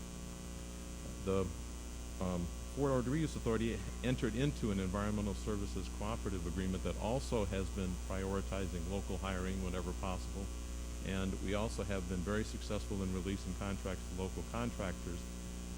When you look at the results, if you look at what California State University Monterey Bay has done, and Monterey Peninsula College and University of California, as well as the Fort Ord Reuse Authority contracting over the years, the actual percentages of local businesses, local residing persons who wound up with the jobs and the economic opportunity is pretty good. However, it's very small in comparison to what the promises were in the 1990s. In fact, what we can specifically document is about 2,700 construction jobs through our capital improvement program. 75% of what we were able to award was to local prime contractors, and even those that were awarded to prime contractors outside of the area, their subs on those major contracts were also for locals. We also have been able to verify and validate that about 15% of those went to disabled business enterprises that were subcontractors. We required that kind of notification being included in each one of our contracts over the years. We also know that in the construction of Seaside Highlands and the work that's been done with the RCI, California State University Monterey Bay, and others, there's been a significant amount of construction and jobs that have gone to local folks. In fact, in the United States Department of Commerce, the Economic Development Administration in the 1990s, when they first entered into providing grants and contracts at the former Fort Ord, some local residents in Seaside felt that those EDA-assisted projects, primarily to California State University Monterey Bay, needed to be sized in a way that allowed the local community to actively compete for those jobs. And in fact, the U.S. Department of Commerce awarded a grant that established a local consulting effort that was housed within the Fort Ord Reuse Authority to work with CSUMB to reduce the size of the larger contracts so that they were broken up into, instead of $1 million contract, there might be $200,000 or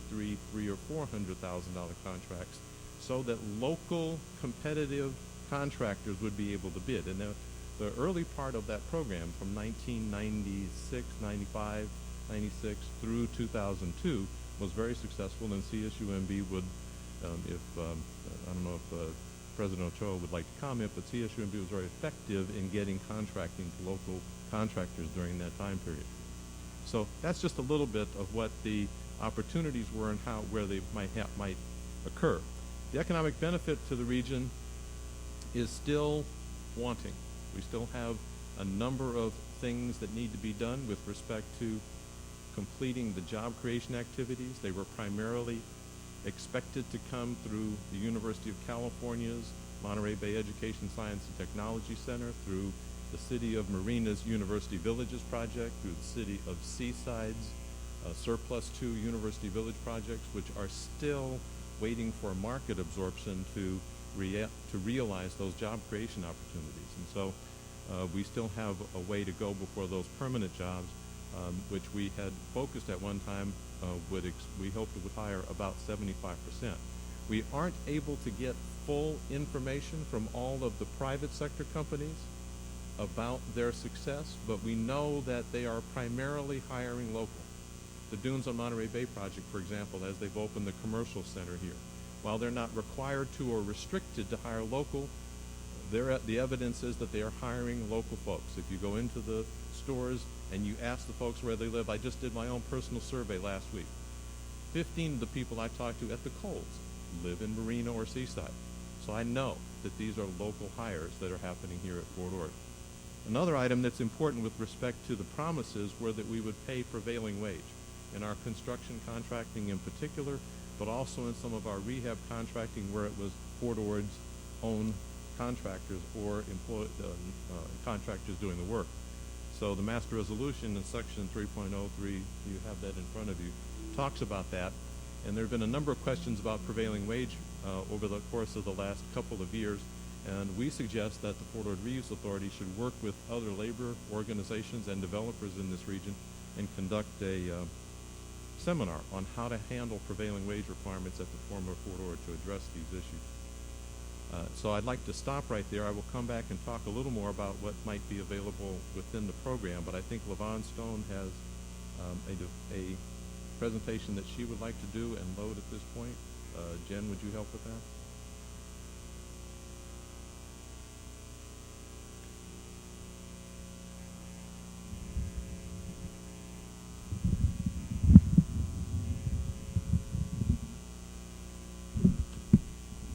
That needs to come up some. There's more writing up under that.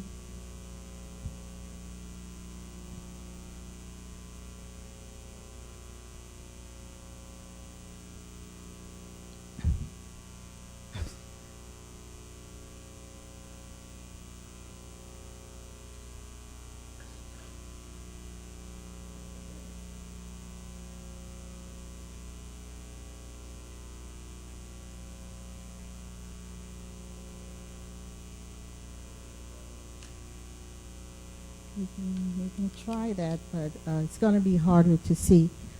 The Fort Ord Environmental Justice Network, our aim,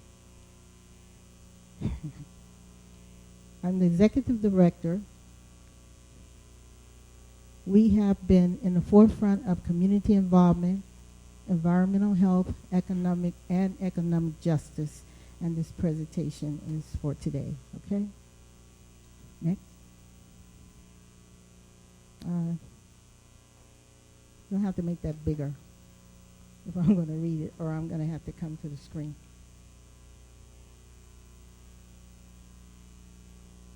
I think I'll have to. I think I'll have to come. Okay. Okay.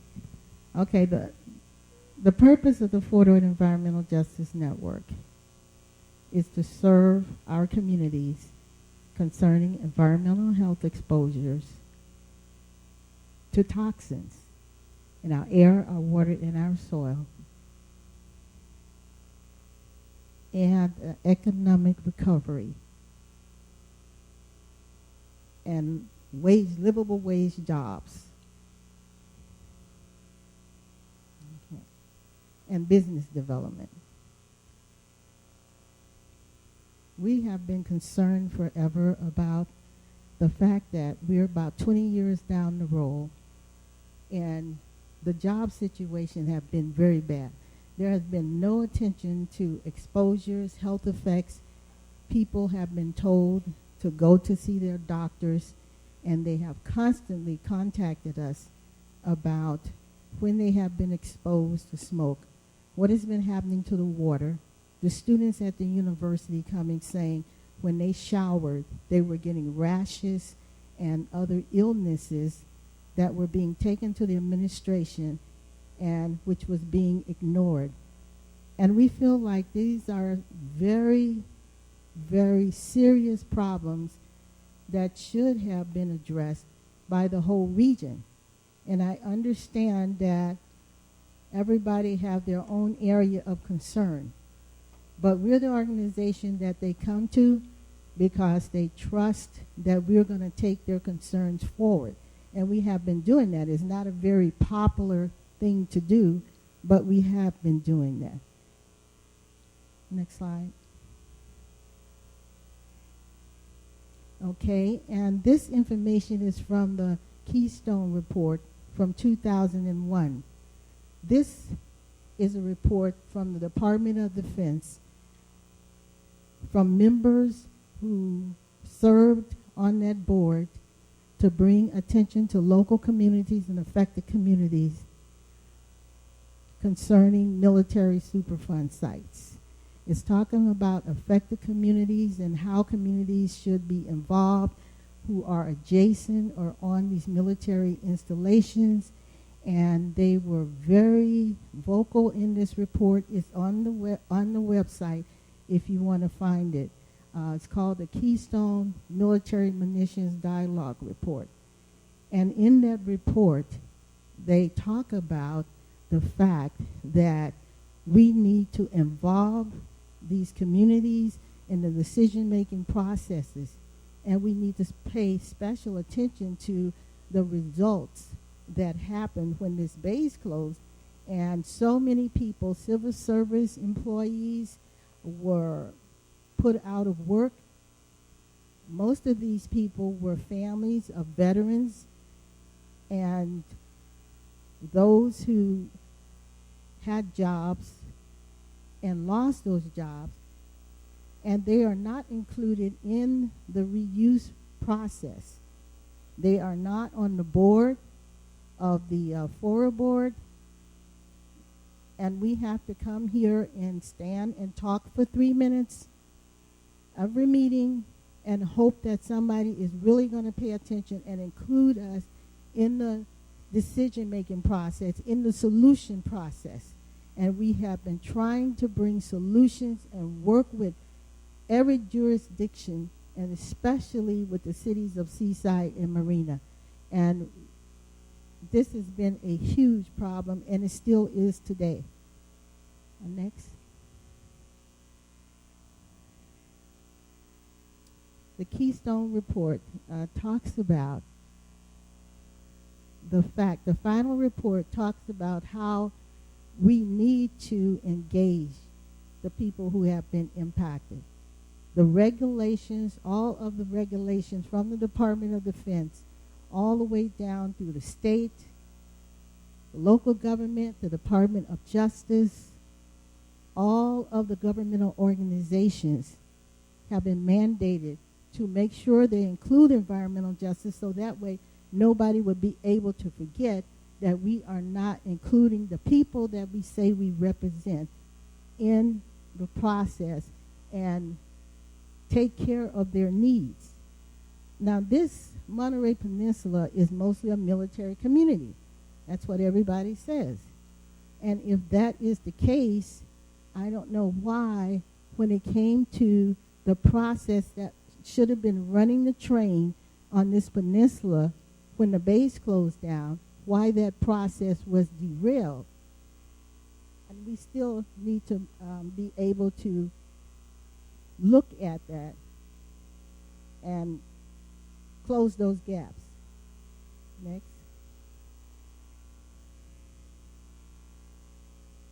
Okay. We're looking at the regulations and the policies that are in place. And those policies need to be a part of the FORA board for the communities. Because the community reuse plan, everybody keeps saying about 1997. There are some things that happened in that report that the community was not aware of. We had a community plan that talked about when the land was transferred, that the community itself would have the things that they needed, business development centers, create the jobs and everything else. And I understand that under the Mello Bill, those things were taken out of the local communities and put in the hand of FORA, which means if there was something was going to happen, then the FORA board would vote on it. But the thing that happened was the local people that were being impacted had no votes. And I understand that you're representing different jurisdictions and there's different people all the time transferring in and out. But all of that is no excuse for leaving out the people who were impacted and looking at the fact that they needed to have their concerns spoken to. Okay? Next. Laws and regulations. We have the Senate bill, environmental justice, which is a protection mechanism for communities where we have these huge land grabs, these huge land turnovers, what we call public land. We know that throughout the whole country, people travel from base to base. They set up their projects. We have the contractors from these different areas who come in, but they don't normally stay. They'll stay for a while. But the community that is left, the one that was impacted, there is no way they should be on the ground, standing in food lines, trying to make a living, trying to take care of their kids. I think we have 2 kids back there right now who were here, and they had to stay through this this meeting because they're with their parent. Most of the children of the people who live in this community locally, they leave. They might even go to school for a while, but they move away because there is nothing here for them, especially in the African American community. They leave. And a lot of the people in the African American community had to leave. They had to leave their homes, they had to leave their families and their friends and move away because the process was not here to take in mind how badly they were being impacted. Okay, we have the Clean Air Act, the Clean Water Act, Title VI of the Civil Rights Act, National Environmental Policy Act, NEPA, Response Conservation Recovery Act, Department of Defense Realignment and Closure Act, and then the Mello Bill. When I had a copy of the Mello Bill, it talked about the need for low and very low income housing. And I don't think the version that's on the internet right now is reflecting that. And I also looked at the version that is taking FORA forward through past 2014. And I still don't see where the Fort Ord community or the impacted community is included in the new process. Next. Okay. Okay.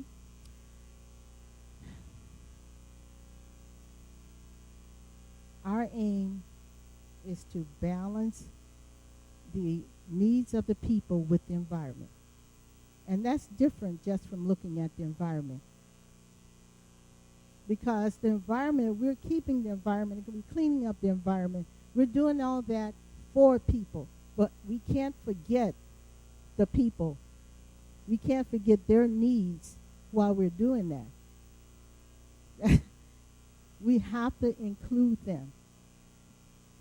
Okay? Next.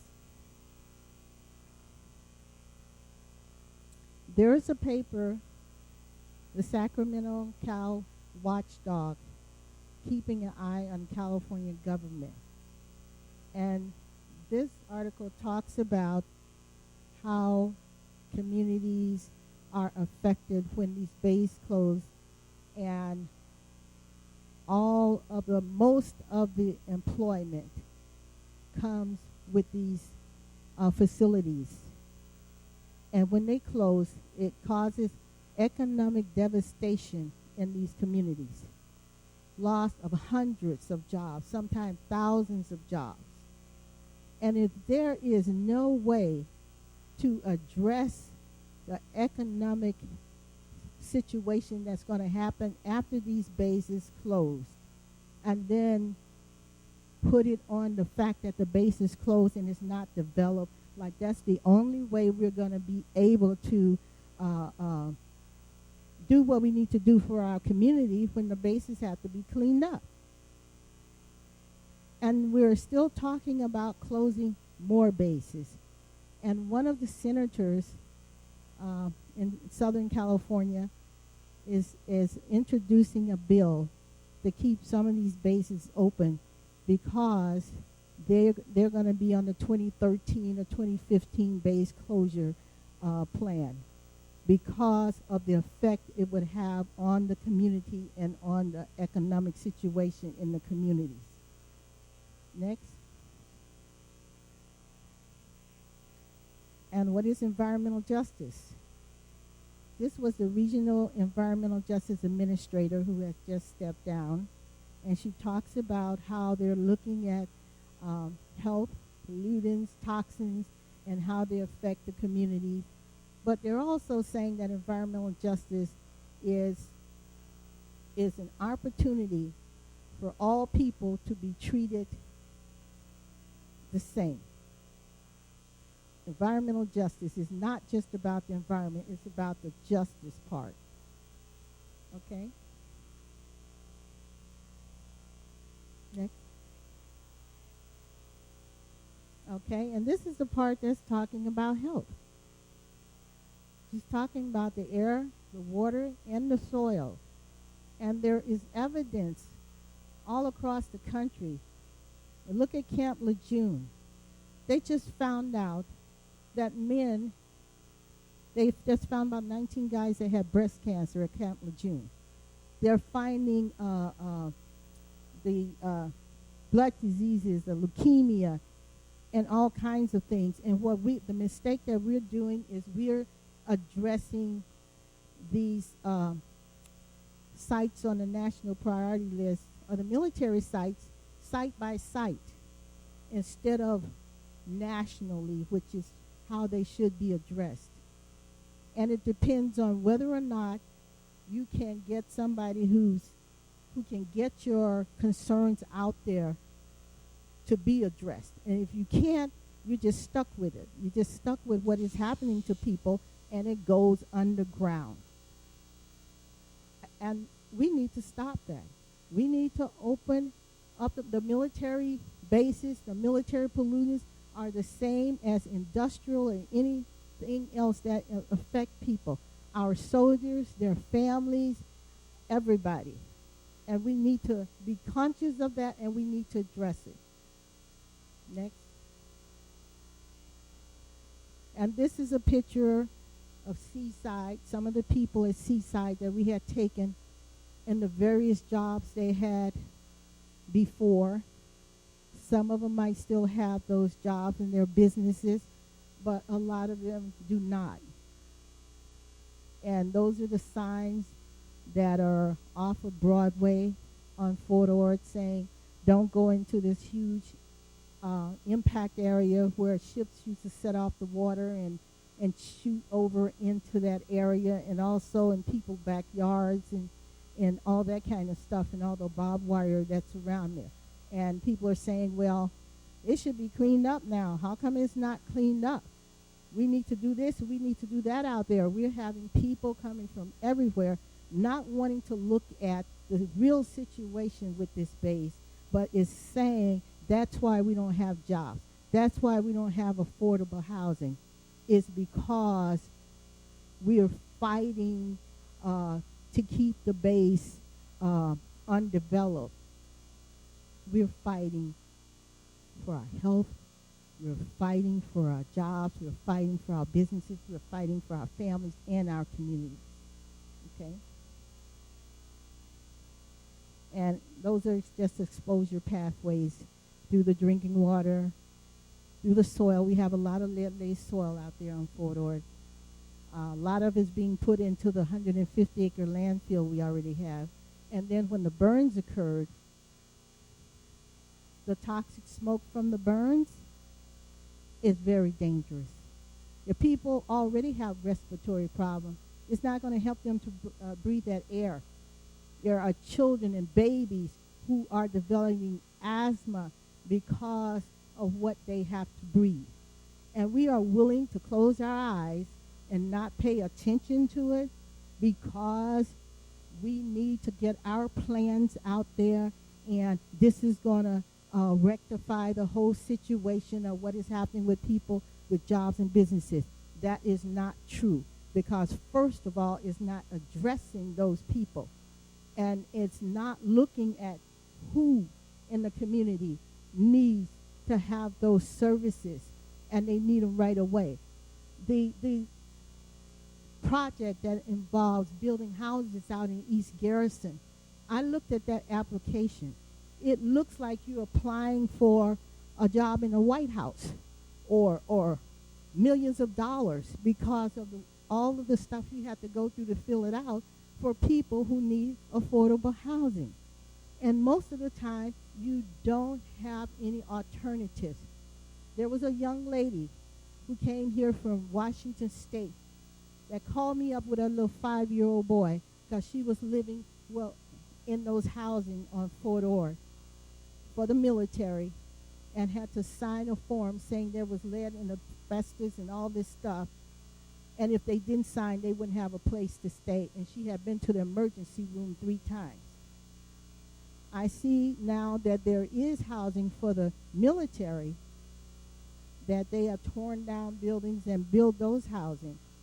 But we have a grave problem to address on this peninsula. And there's no sense in playing around and fooling around. And as the watchdog agency, that's not what we're doing. And we're not in this for a popularity contest. We're in it because it's life, is real, is happening, and we still need to address it. Next. Okay. This is talking about the closing the gap. Yvonne, I'm sorry to interrupt, but we're going to have to make a motion Yeah. to continue. Will this be much longer? No. Okay, thank you. We're getting to the end. This is a slide talking about how we want to close the gap between the local impacted civil service employees, the impacted veterans, and the civilian employees, what we need to do. And I won't go through the whole thing. I can make it available if people want to see it, and I will make sure that I get it to the FORA board. Okay? Next. Next. Okay? And this is talking about the how we serve the community and how we're looking at the economic aspect. We're working on, like I said, local hiring ordinances. It's not just for the contractors, but for all the other areas where jobs are available and that people need. They need to look at the people, the local people who have been living here, who was impacted and affected in this process, and not those who are just coming in, who have just been here for a short period of time. We need to go backwards to come forward. Next. And this is saying, what we should do as a community, what we need to do. And who are we working with? Environmental justice experts, regulators, citizens, residents, health officials, employees. All of these people seem to have a part to play in what is happening in our community. And we're not able to make these decisions ourselves like other cities and states around the country that we have visited with these same types of problems. Okay, next. I think this is the last slide. Next. Okay, and that's our contact information, and I thank you for allowing me to make this small presentation. It's just a little bit. Thank you. Levon, thank you very much. You've been out there for many years, and we appreciate you taking the time to put together a presentation. Michael, do you have anything on top of that, please? I do, but Chair, I think you need a motion to extend past 5:30. Yes, I'll need a motion to extend past 5:30. Hopefully not much longer. I'll move to extend to 6 o'clock. Okay, we have a motion to extend till 6 o'clock. Do we have a second? Second. All in favor, signify by saying aye. Aye. Thank you very much. Anybody opposed? Okay, good. We continue on. Michael? Yes, I simply have a couple of items to, I think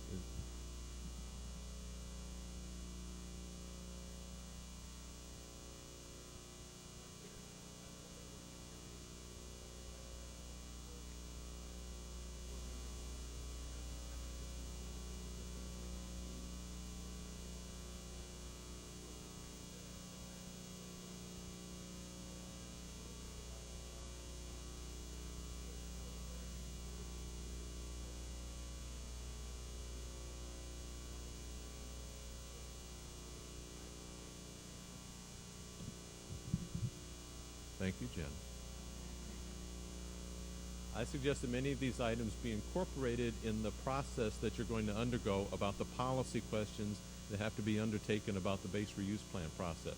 But there are a number of items the board can choose to do and has already done. You've already included in your legislative agenda for the year the idea that there's a need to do some things with respect to jobs and matching jobs with the local community. There's a lot more that has to be done, as Evangelist Stone mentioned. We have had some success, but it is still wanting in terms of the success that's needed in the area. I think it's important that we work with the local entities with respect to prevailing wage requirements. In fact, there's been some suggestion that we have a conference of some sort to address those prevailing wage requirements. There are certainly opportunities for us as we seek other federal grants to get capacity building grants that could help the local community in strengthening its ability to provide services. It also is possible we can get grants from other entities like the Department of Labor, State of California, for program-specific things that could match up the local impacted community with jobs. This last week, in fact, one of the things that this board has done is directed staff to every opportunity to try to seek where we can get local jobs. In our ESCA contract, our contractor Arcadis, working with Weston, was able to put together a program that got training, HASWAPER it's called. It's a special kind of training for people that are going to be working in the field. There are about 20 individuals that are local folks, predominantly Hispanic, from the city of Salinas and a few from Seaside, who are now working on the former Fort Ord, doing the revegetation work that's required in areas where we've had to do some clearance adjacent to the inland range area. So there are local opportunities in the clearance program, in the environmental remediation program, in the building removal program, in the access to the national monument, and certainly within the creation of the jobs in the commercial sections and construction on the former Fort Ord. So my recommendation, if the board is interested to have a further discussion on these issues, it might be possible to give staff further direction.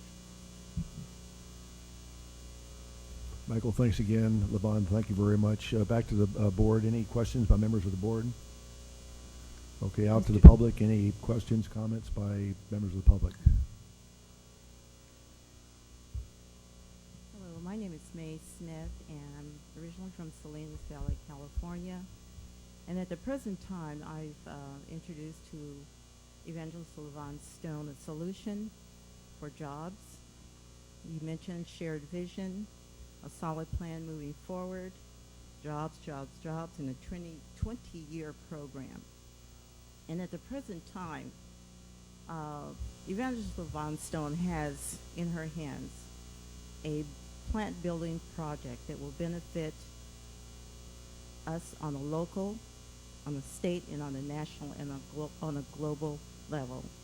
And it will take only a short period of time to initiate this. So I'm requesting that all of you just embrace her at this time with this plan. It's a beautiful plan. It's a beautiful project.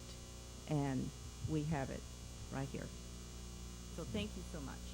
Thank you, ma'am. Any other members of the public? Okay, Michael?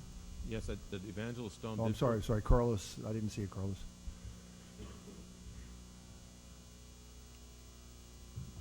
Carlos Ramos, C Jobs. First of all, I want to say thank you, Michael Hulmard, for bringing this conversation forward. It weaves and ebbs and flows into all of the technical and all of the very important building blocks of what we're trying to do here in the reuse. Let me repeat that, in the reuse of the old Fort Ord for the benefit of our communities. And to Ms. Levon Stone, thank you very much for being proactive, as you always have been, for a long time, and for your presentation, because once again, there was a lot of information up there, but if there were two things that Mr. Hulamard mentioned was the promises.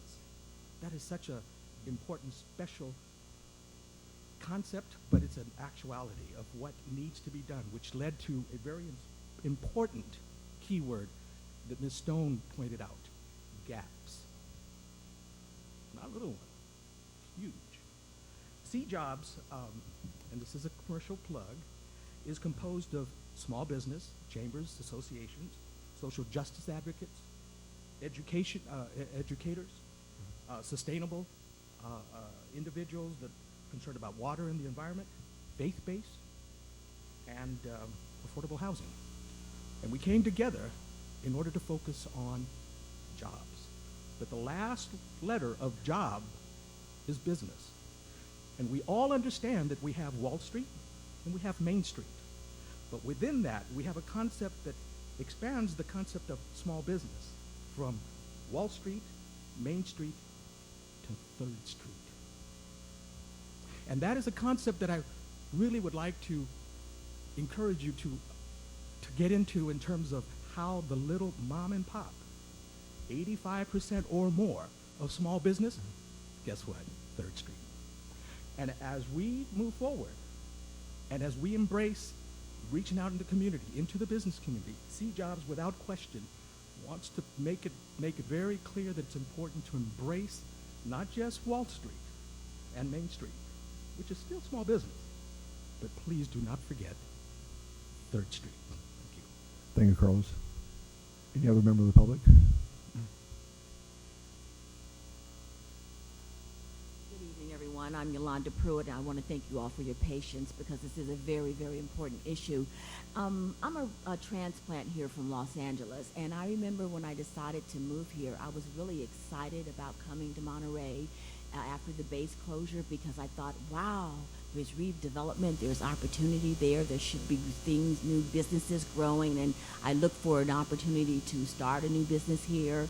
But since I've been here, it's been 5 years, in the community, and particularly in the African American community, I've heard a lot of people really hurting out there because of lack of income, because of jobs.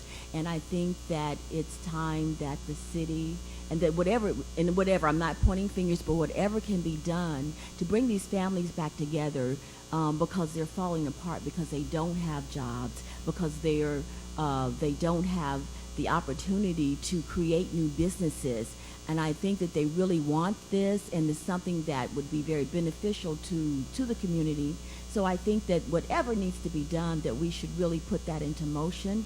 I'm glad to see Mayor Rubio back into office. Welcome back for the city of Seaside. And I think with his help and with the help of the other officials here, we can make a difference here, and we can bring the economic situation. We can do something about it and improve the quality of lives for the people that live in the Seaside and in the Monterey County area. Thank you. Thank you, ma'am. Any other members of the public? Okay, back to the board. I'll need a motion to receive the report. Mr. Chair, I actually had a question. Yes, please. If I might. I wanted to just get, I don't know, Michael, if you have these figures right off the top of your head, but Fort Ord originally had about 13,500 full-time jobs and 4,500 part-time. And now we have about 3,300 full-time and about 1,600 part-time. Do we know how many jobs the VA clinic is likely to generate? Glad you mentioned that, because it is clear that when the VA clinic comes, it'll be much of an expansion from the existing clinic. We don't have the exact number of jobs, but I can get you a number. I went to a meeting at California State University Monterey Bay just a couple of weeks ago where those numbers they're in development, and I think they're fairly close to the number, and I thought it was in the hundreds. So. Great, thank you. And then my other question is, the Dunes seems to be the project that's kind of moving forward at the moment. Do they have a projection for, apart from the VA clinic, about how many jobs would be generated there? The city of Marina published some documents when the project was approved about the anticipated employment that could be generated. It really depends on the amount of office and research and development that is included in the Dunes in Monterey Bay. I do have numbers still. I don't think the city's changed them much. I did see the city manager here a few moments ago, but he appears to have left. But I think the total number of jobs in the project was just under a couple of thousand. Great, thank you. And then I just have a comment. I just want to thank the Fort Ord Environmental Justice Network and Levon Stone for all the work, really being a voice for the community to really make sure that we are talking about livable wage, that we are talking about local jobs for local people, that we're talking about the toxics issues and contaminated water. It's not always attractive to talk about, but we need to deal with those issues and affordable housing as well. So I really appreciate having the presentation. Thank you. Okay, any other questions by members of the board?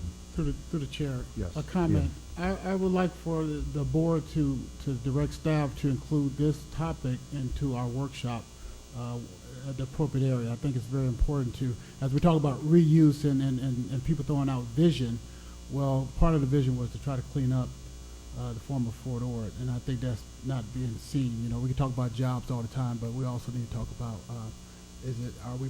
are we going to complete the cleanup of the former Fort Ord? So Again, is that a form of a motion in addition to receiving the report? Yes, Chair. Okay, we have a motion. Do we have a second? Okay, all in favor signify by saying aye. Anybody opposed? Okay, we need another motion now. It's pretty close to 6 o'clock. If we want to continue on, do I have a motion to extend to 6:30? Do I have a going once? Going twice? Anybody want to extend to 6:30? 6:15? Okay, I've got a 6:15. Do I have a second on 6:15? Second. Okay, all in favor signify by saying aye. Okay, anybody opposed? Okay, we have one opposed. We're here till 6:15 whether you like it or not. Okay, then we'll try and speed through here. And as much as we enjoy each other's company on a Friday evening, we have nothing that's better to do. We'll continue forward. The next item is to consider approving the Veterans Cemetery Record of Survey budget. Michael, I believe you have an explanation for this. Just very briefly, Chair, members of the board, we are currently in state law moving ahead with certain elements of the Veterans Cemetery project. Senator Monning introduced a bill last year that provided some additional provisions that help us to move ahead with the Veterans Cemetery. If we're to complete that, and we anticipate by June 30 that we will have the funding to be able to make an application this coming summer. In order for that application to go to the federal government, the property has to be in the hands of the state of California in order for that property to, in order for them to have the basic indices of the right to make the application. So the state of California is indicated through Senator Monning's office, meetings we've had the last several weeks, that moving ahead with the property and boundary descriptions, the meets and bounds descriptions of this particular parcel, the cemetery parcel, is important, and it would require some advance funding to make that happen. We are exploring, Robert Norris is with Department of Veterans Affairs and with Congressman Farr's office as to the eligibility of this to be reimbursed, but at a minimum, we think this has to be, we have to move forward at this time. Okay, any questions of members of the board? Jane. Quick question. Thank you, Mr. Chair. I'm in support of this action, but I just have, I was interested in the fact that a review of the condition of title report was going to cost up to $25,000, and as much as doing the surveying. So I just had a question about why that costs so much.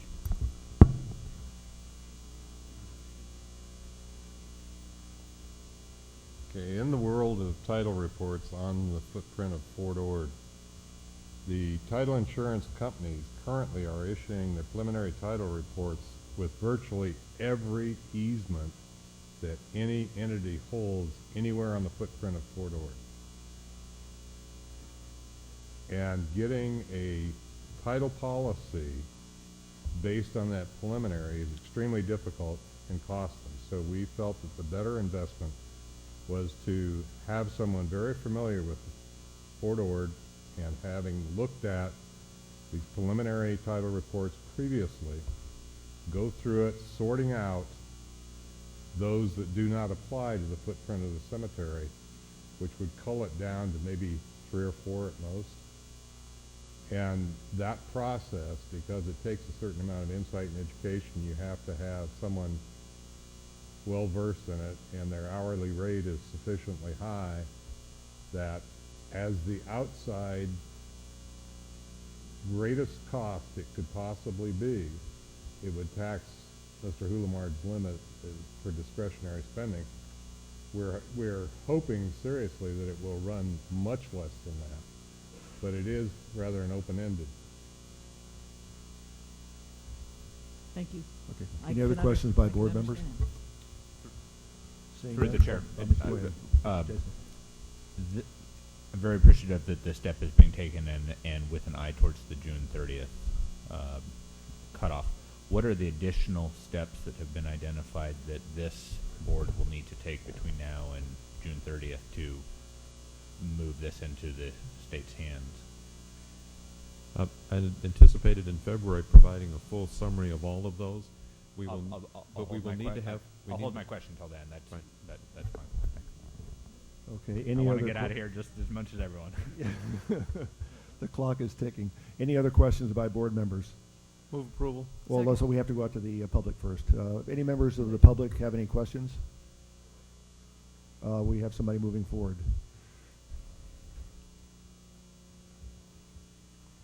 Good evening, Mike Salerno, Keep Fort Ord Wild. I have a couple questions, comments about this item. First of all, maybe someone in the staff could answer this. This is an item about a record of survey. Is there a map that went along with it? Was there anything added later to the agenda? So it produces a map. There's no general map for the public to know what area we're talking about with this item? Sure. Okay. Okay. My second question, comment was part of the reassessment, and I believe it was item 7A earlier today. We were talking about designating the veteran cemetery on the land use map as part of the reassessment. So it seems in a way this is we're approving a survey potentially before we're approving the land use map. Again, the general area of where that's going to go. Third comment, that area right now, particularly the endowment parcel, is being cleared and dug up. So I would have a concern that potentially the effects of the cleanup would affect the survey. If the cleanup team found something, and then the survey would need to be altered later. And then these items 1 through 6, specifically item 5, where it says creation of 2 ESCA parcels. Is there any way we could have a discussion of what creation of 2 ESCA parcels means? Is that be in addition to the current ESCA parcels, or redesignating them? That's a little bit unclear. So thank you. Those are my questions, concerns. Michael, you want to answer those? Or Jim?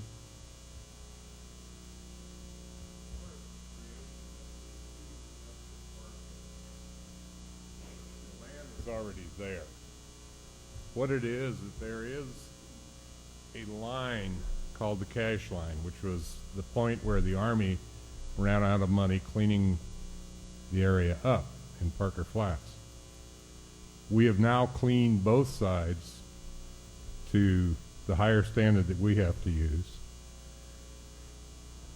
All we're doing is identifying those 2 parcels that have been cleaned up so that we can get closure from the regulators to use that land, to have it be occupied by footpaths, recreational use, whatever use it might have.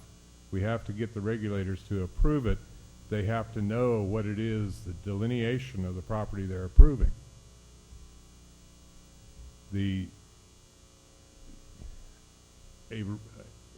survey does not hinge on anything other than the land which is being defined.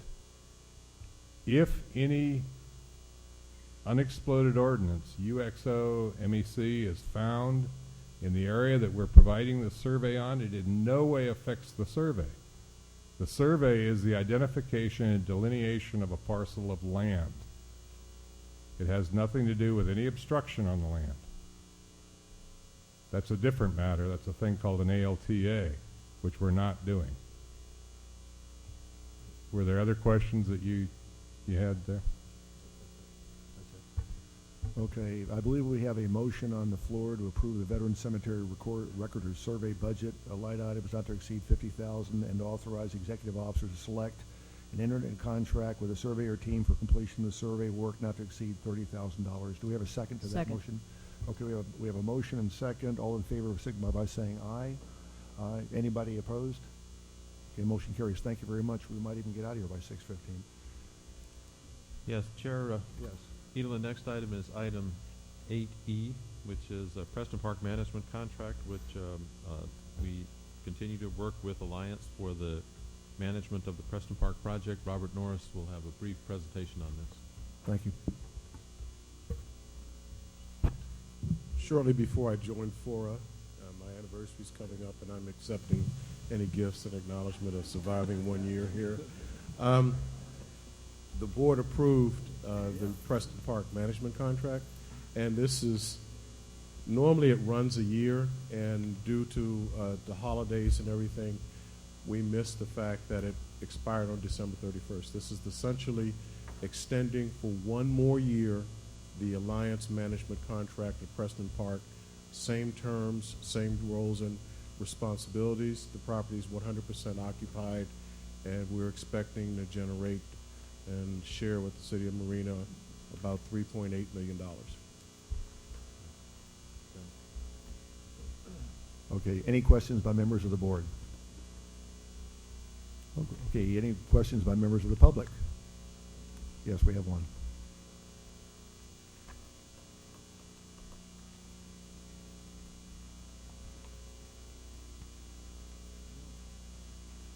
The podium's over here. Yes, sir. Oh, over here. I think that mic works. Denise Turley, Vice President of the Tenants Association for Preston and Ayers Park. Okay, so our concerns are 5. They are as follows. This agreement still does not address the entity called an employee tenant, and that the number of where they live, either park, not their exact address, and that rules do in fact apply to those persons because they are a tenant and they are an employee, so they are subject to both set of rules. Number 2, you might not realize that we got a flyer the other day saying that they have a new rental portal, which is a toll-free number that you call and pay your rent. Well, hooray, except when you call that, it doesn't say on the form that there's an automatic $30 charge for dialing the number. And some people might think that their rent has now gone up $30 and not understand that they will be every month paying a fee to use that portal. That should be made clear. For years, we at nauseum, we have been banging on about a tenant handbook, have yet to see it, don't know that it exists. Number 4, we ask that FORA come get together, whoever the financial people are, and lay out in writing for Alliance their format that they want on all the items, so that every time we review stuff, we aren't arguing format, we're actually arguing content.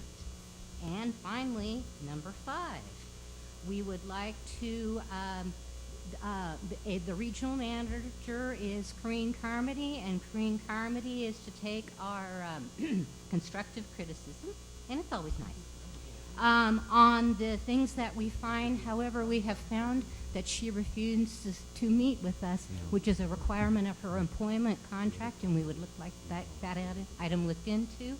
And I didn't keep y'all too long. Bye. Thank you, ma'am. Any other member of the public wish to address the board? Michael, would you like to make some comments on that? Or okay.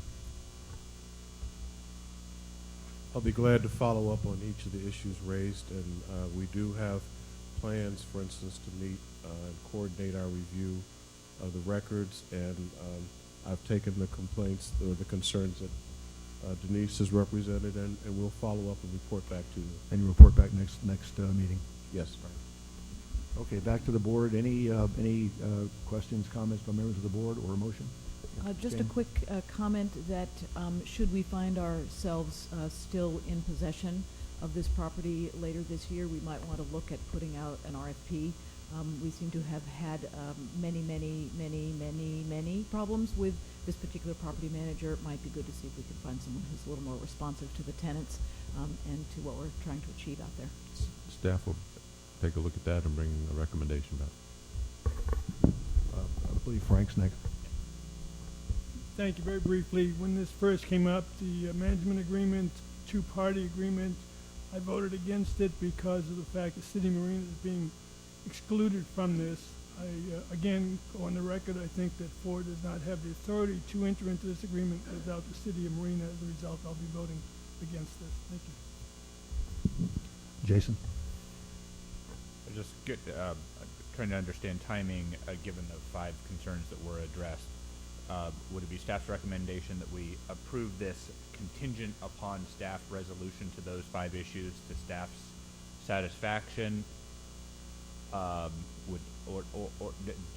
Or do we, how do we handle that? Michael? Yeah, you're right. It is going to have to come back for a second vote. Yeah. But we need to have the first vote Right. now anyway. So. Right. Okay. Speaking of the first vote, do I have a motion on the floor? Do I have a motion? Okay, so moved. Do I have a second? Second. Okay, we have a... On a second. Okay, we have a motion and 2 seconds.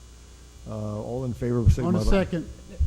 I'm sorry? Oh, I have a question. Oh, I'm sorry. Go No, ahead. that's fine. Yeah. Quickly, is that I share the 5 concerns, and I know some of them won't be able to be settled by our next vote, but they're supposed to meet with us periodically anyway, so I look forward to like the tenant handbook and things like that to be accomplished.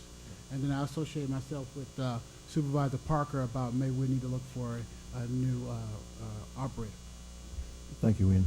And Mr. Chair, just Yes, oh, Chair. sorry, Gail. Just clarification on the motion. Does that include the direction to Yes, work it does. on the issues raised? Thank you. Yes.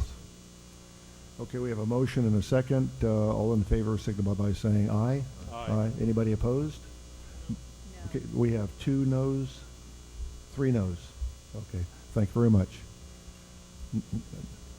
Okay, the next item on the agenda, we have we have 7 minutes to go, and I believe the next thing we do, okay, we have a public comment period. Those in the audience wishing to address the board, please raise your hands. We'll know how much time we need.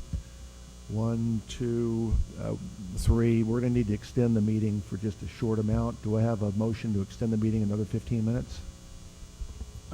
Yeah, I want to hear the public, so I will move to extend the meeting as long as the public wants to talk. And then we'll finish up with... Are you running for election again? Okay, we have a motion on the floor. Is there a second? For 15 minutes. 15 minutes. 15 minutes, a second? Okay, all in favor signify by saying aye. Okay, we're extended to 6:30. Hopefully we'll be out before then. Libby, you're first. I'm going to be very brief, although Ian has given me permission to go on and on, I guess.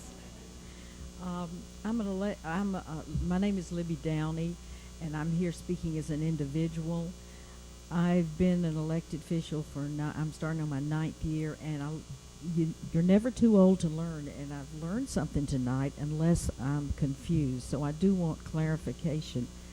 It was my understanding that any time you have an item that is addressed by the board, the public may speak on it, and I was denied that tonight. I wanted to speak on the process of the nomination and was not allowed to do that. And maybe I need to learn this because it's important to know it on my other boards. That hasn't happened, so I would like the attorney to respond to that. For the public comment period, we normally don't respond to public comment, but what we can do is have the staff contact you directly, and we can come back the next month and explain exactly why we did what we did, if that's okay. Well, I may not be here next month, but I We would will like have somebody an contact you explanation. direct. We will find you, and we'll find you. And I'm not going away. And we'll also report back to everybody else in the audience, so you know exactly procedurally why we did what we did.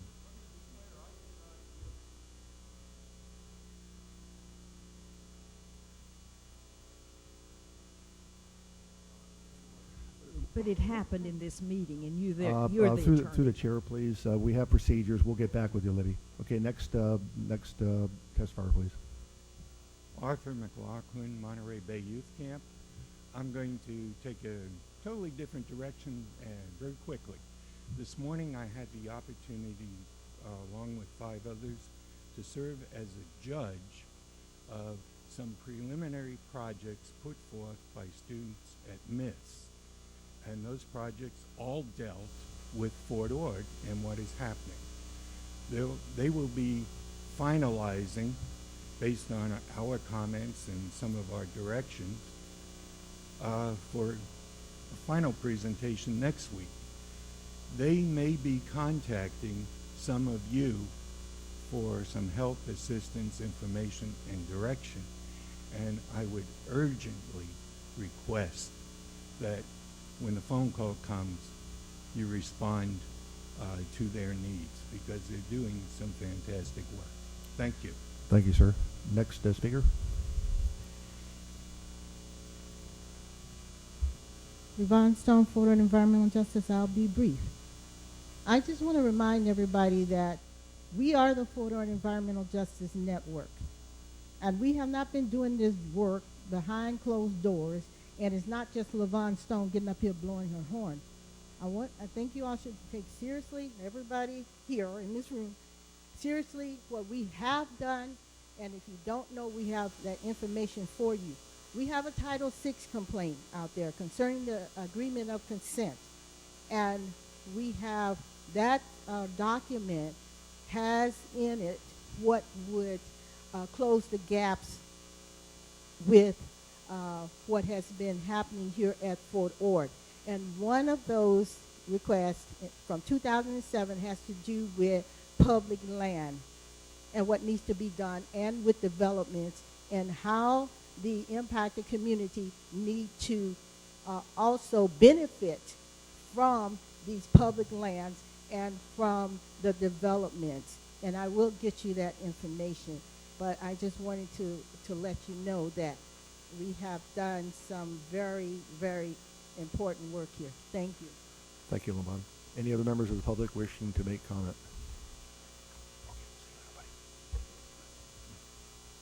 Hi, Mike Salerno again, Keep Fort Ord Wild. I have a comment actually partially on behalf of a colleague who had to leave early. I have a concern that the public comment period has now been pushed to the end of the meeting, and it would be nice to have the full complement of the board here. I know that sometimes board members have to leave early. I know the supervisor has gone, and a few other people.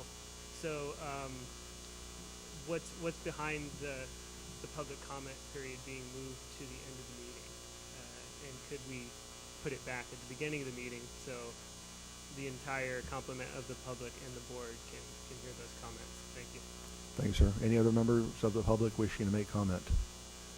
Okay, I seeing none, the public comment period is now closed. We'll be moving into the executive officer's report. Michael, you've got 1 minute and 45 seconds to continue on, and then we'll have items for members. I believe every item in my report is informational. I know the board members have read it with great interest, and so therefore I only have one item to add, and that is that we are going to be trying to meet with the California Department of Veterans Affairs and others on the issues that have to do with the new state laws that took effect in January 1st, week after next, and we're hopeful to have that done. We're going to probably have some of our colleagues at CSU Monterey Bay join us and others, so we'll keep the board posted. This is an historic period. Michael's never been so brief on his comments in the history of FORA. And how many years is that, Michael? 17. 17 years. This is the shortest period of time, so he's doing it for you all. Move okay, adjournment. items for members. Yes, Justin. I apologize. I'll be very, very brief, but President Ochoa had a previous engagement, so wasn't able to stick around to make 2 announcements. One, he just wanted to make certain that folks were aware of the CSU Monterey Bay Economic Impact Report. Some were passed out hard copies. We ran out of hard copies, and so he's asked that be forwarded to all board members, and I'll work with Michael on that. There's been just a lot of conversations about the university, and so he just wanted to kind of pass along some of the economic impact, and I'll leave it for folks to read. I won't read any of the facts or figures. The last thing he also asked me to pass along is that CSU Monterey Bay has hired a new director of government relations, so I'm actually leaving at the end of the month. And so I wanted to just briefly introduce you to Andre Lewis, who's taking over my responsibilities. And so I'll be taking him around, meeting a lot of folks in the coming days, and hope that everyone will extend their courtesy and thoughts and wonderful welcoming as you guys have to be in FORA those last 2 years. And that's it. Thank you. Justin, you've done an outstanding job representing CSUMB, and you've worked very well with the board, and you've really pushed your interests forward. We appreciate all the work you've done, really. Any other members, items from the board? Yeah. A brief comment. I realized once the conversation had gone that I should have made this comment during the discussion of the reuse plan reassessment process. But since Mr. Farwood and I were absent in December, he wanted me to express his deep concern with the guiding principles that were discussed, and that he'll raise his concerns at a later time in more detail. Thank you. Thank you. Any other items from board members? Yes, Jason. I thought that Libby's procedural question was a fair one. I understand that you only represent us as a body. Would it be reasonable for me to ask that very same question? You need the full body. So I can ask you if you would please answer Libby's question, not now, but at a future date. Okay. My only intent was for when you have a public comment period, you normally do not comment or answer questions in public comment period. It's normally referred to staff or study, and then we get back to the individual asking the questions or providing the answer to everybody at the next meeting. That was my main. I'm not trying to shut off debate. No. But that's our procedure. I just heard the attorney say that he can't answer a public's question, and so I felt like I could ask it, and then he could answer a board member's question. Okay. Any other items from board members? Through Chair, I had Ian. the same concern. I'm glad Jason raised it. Okay. Any other items? Seeing no other items, ladies and gentlemen, we are adjourned. Thank you very much.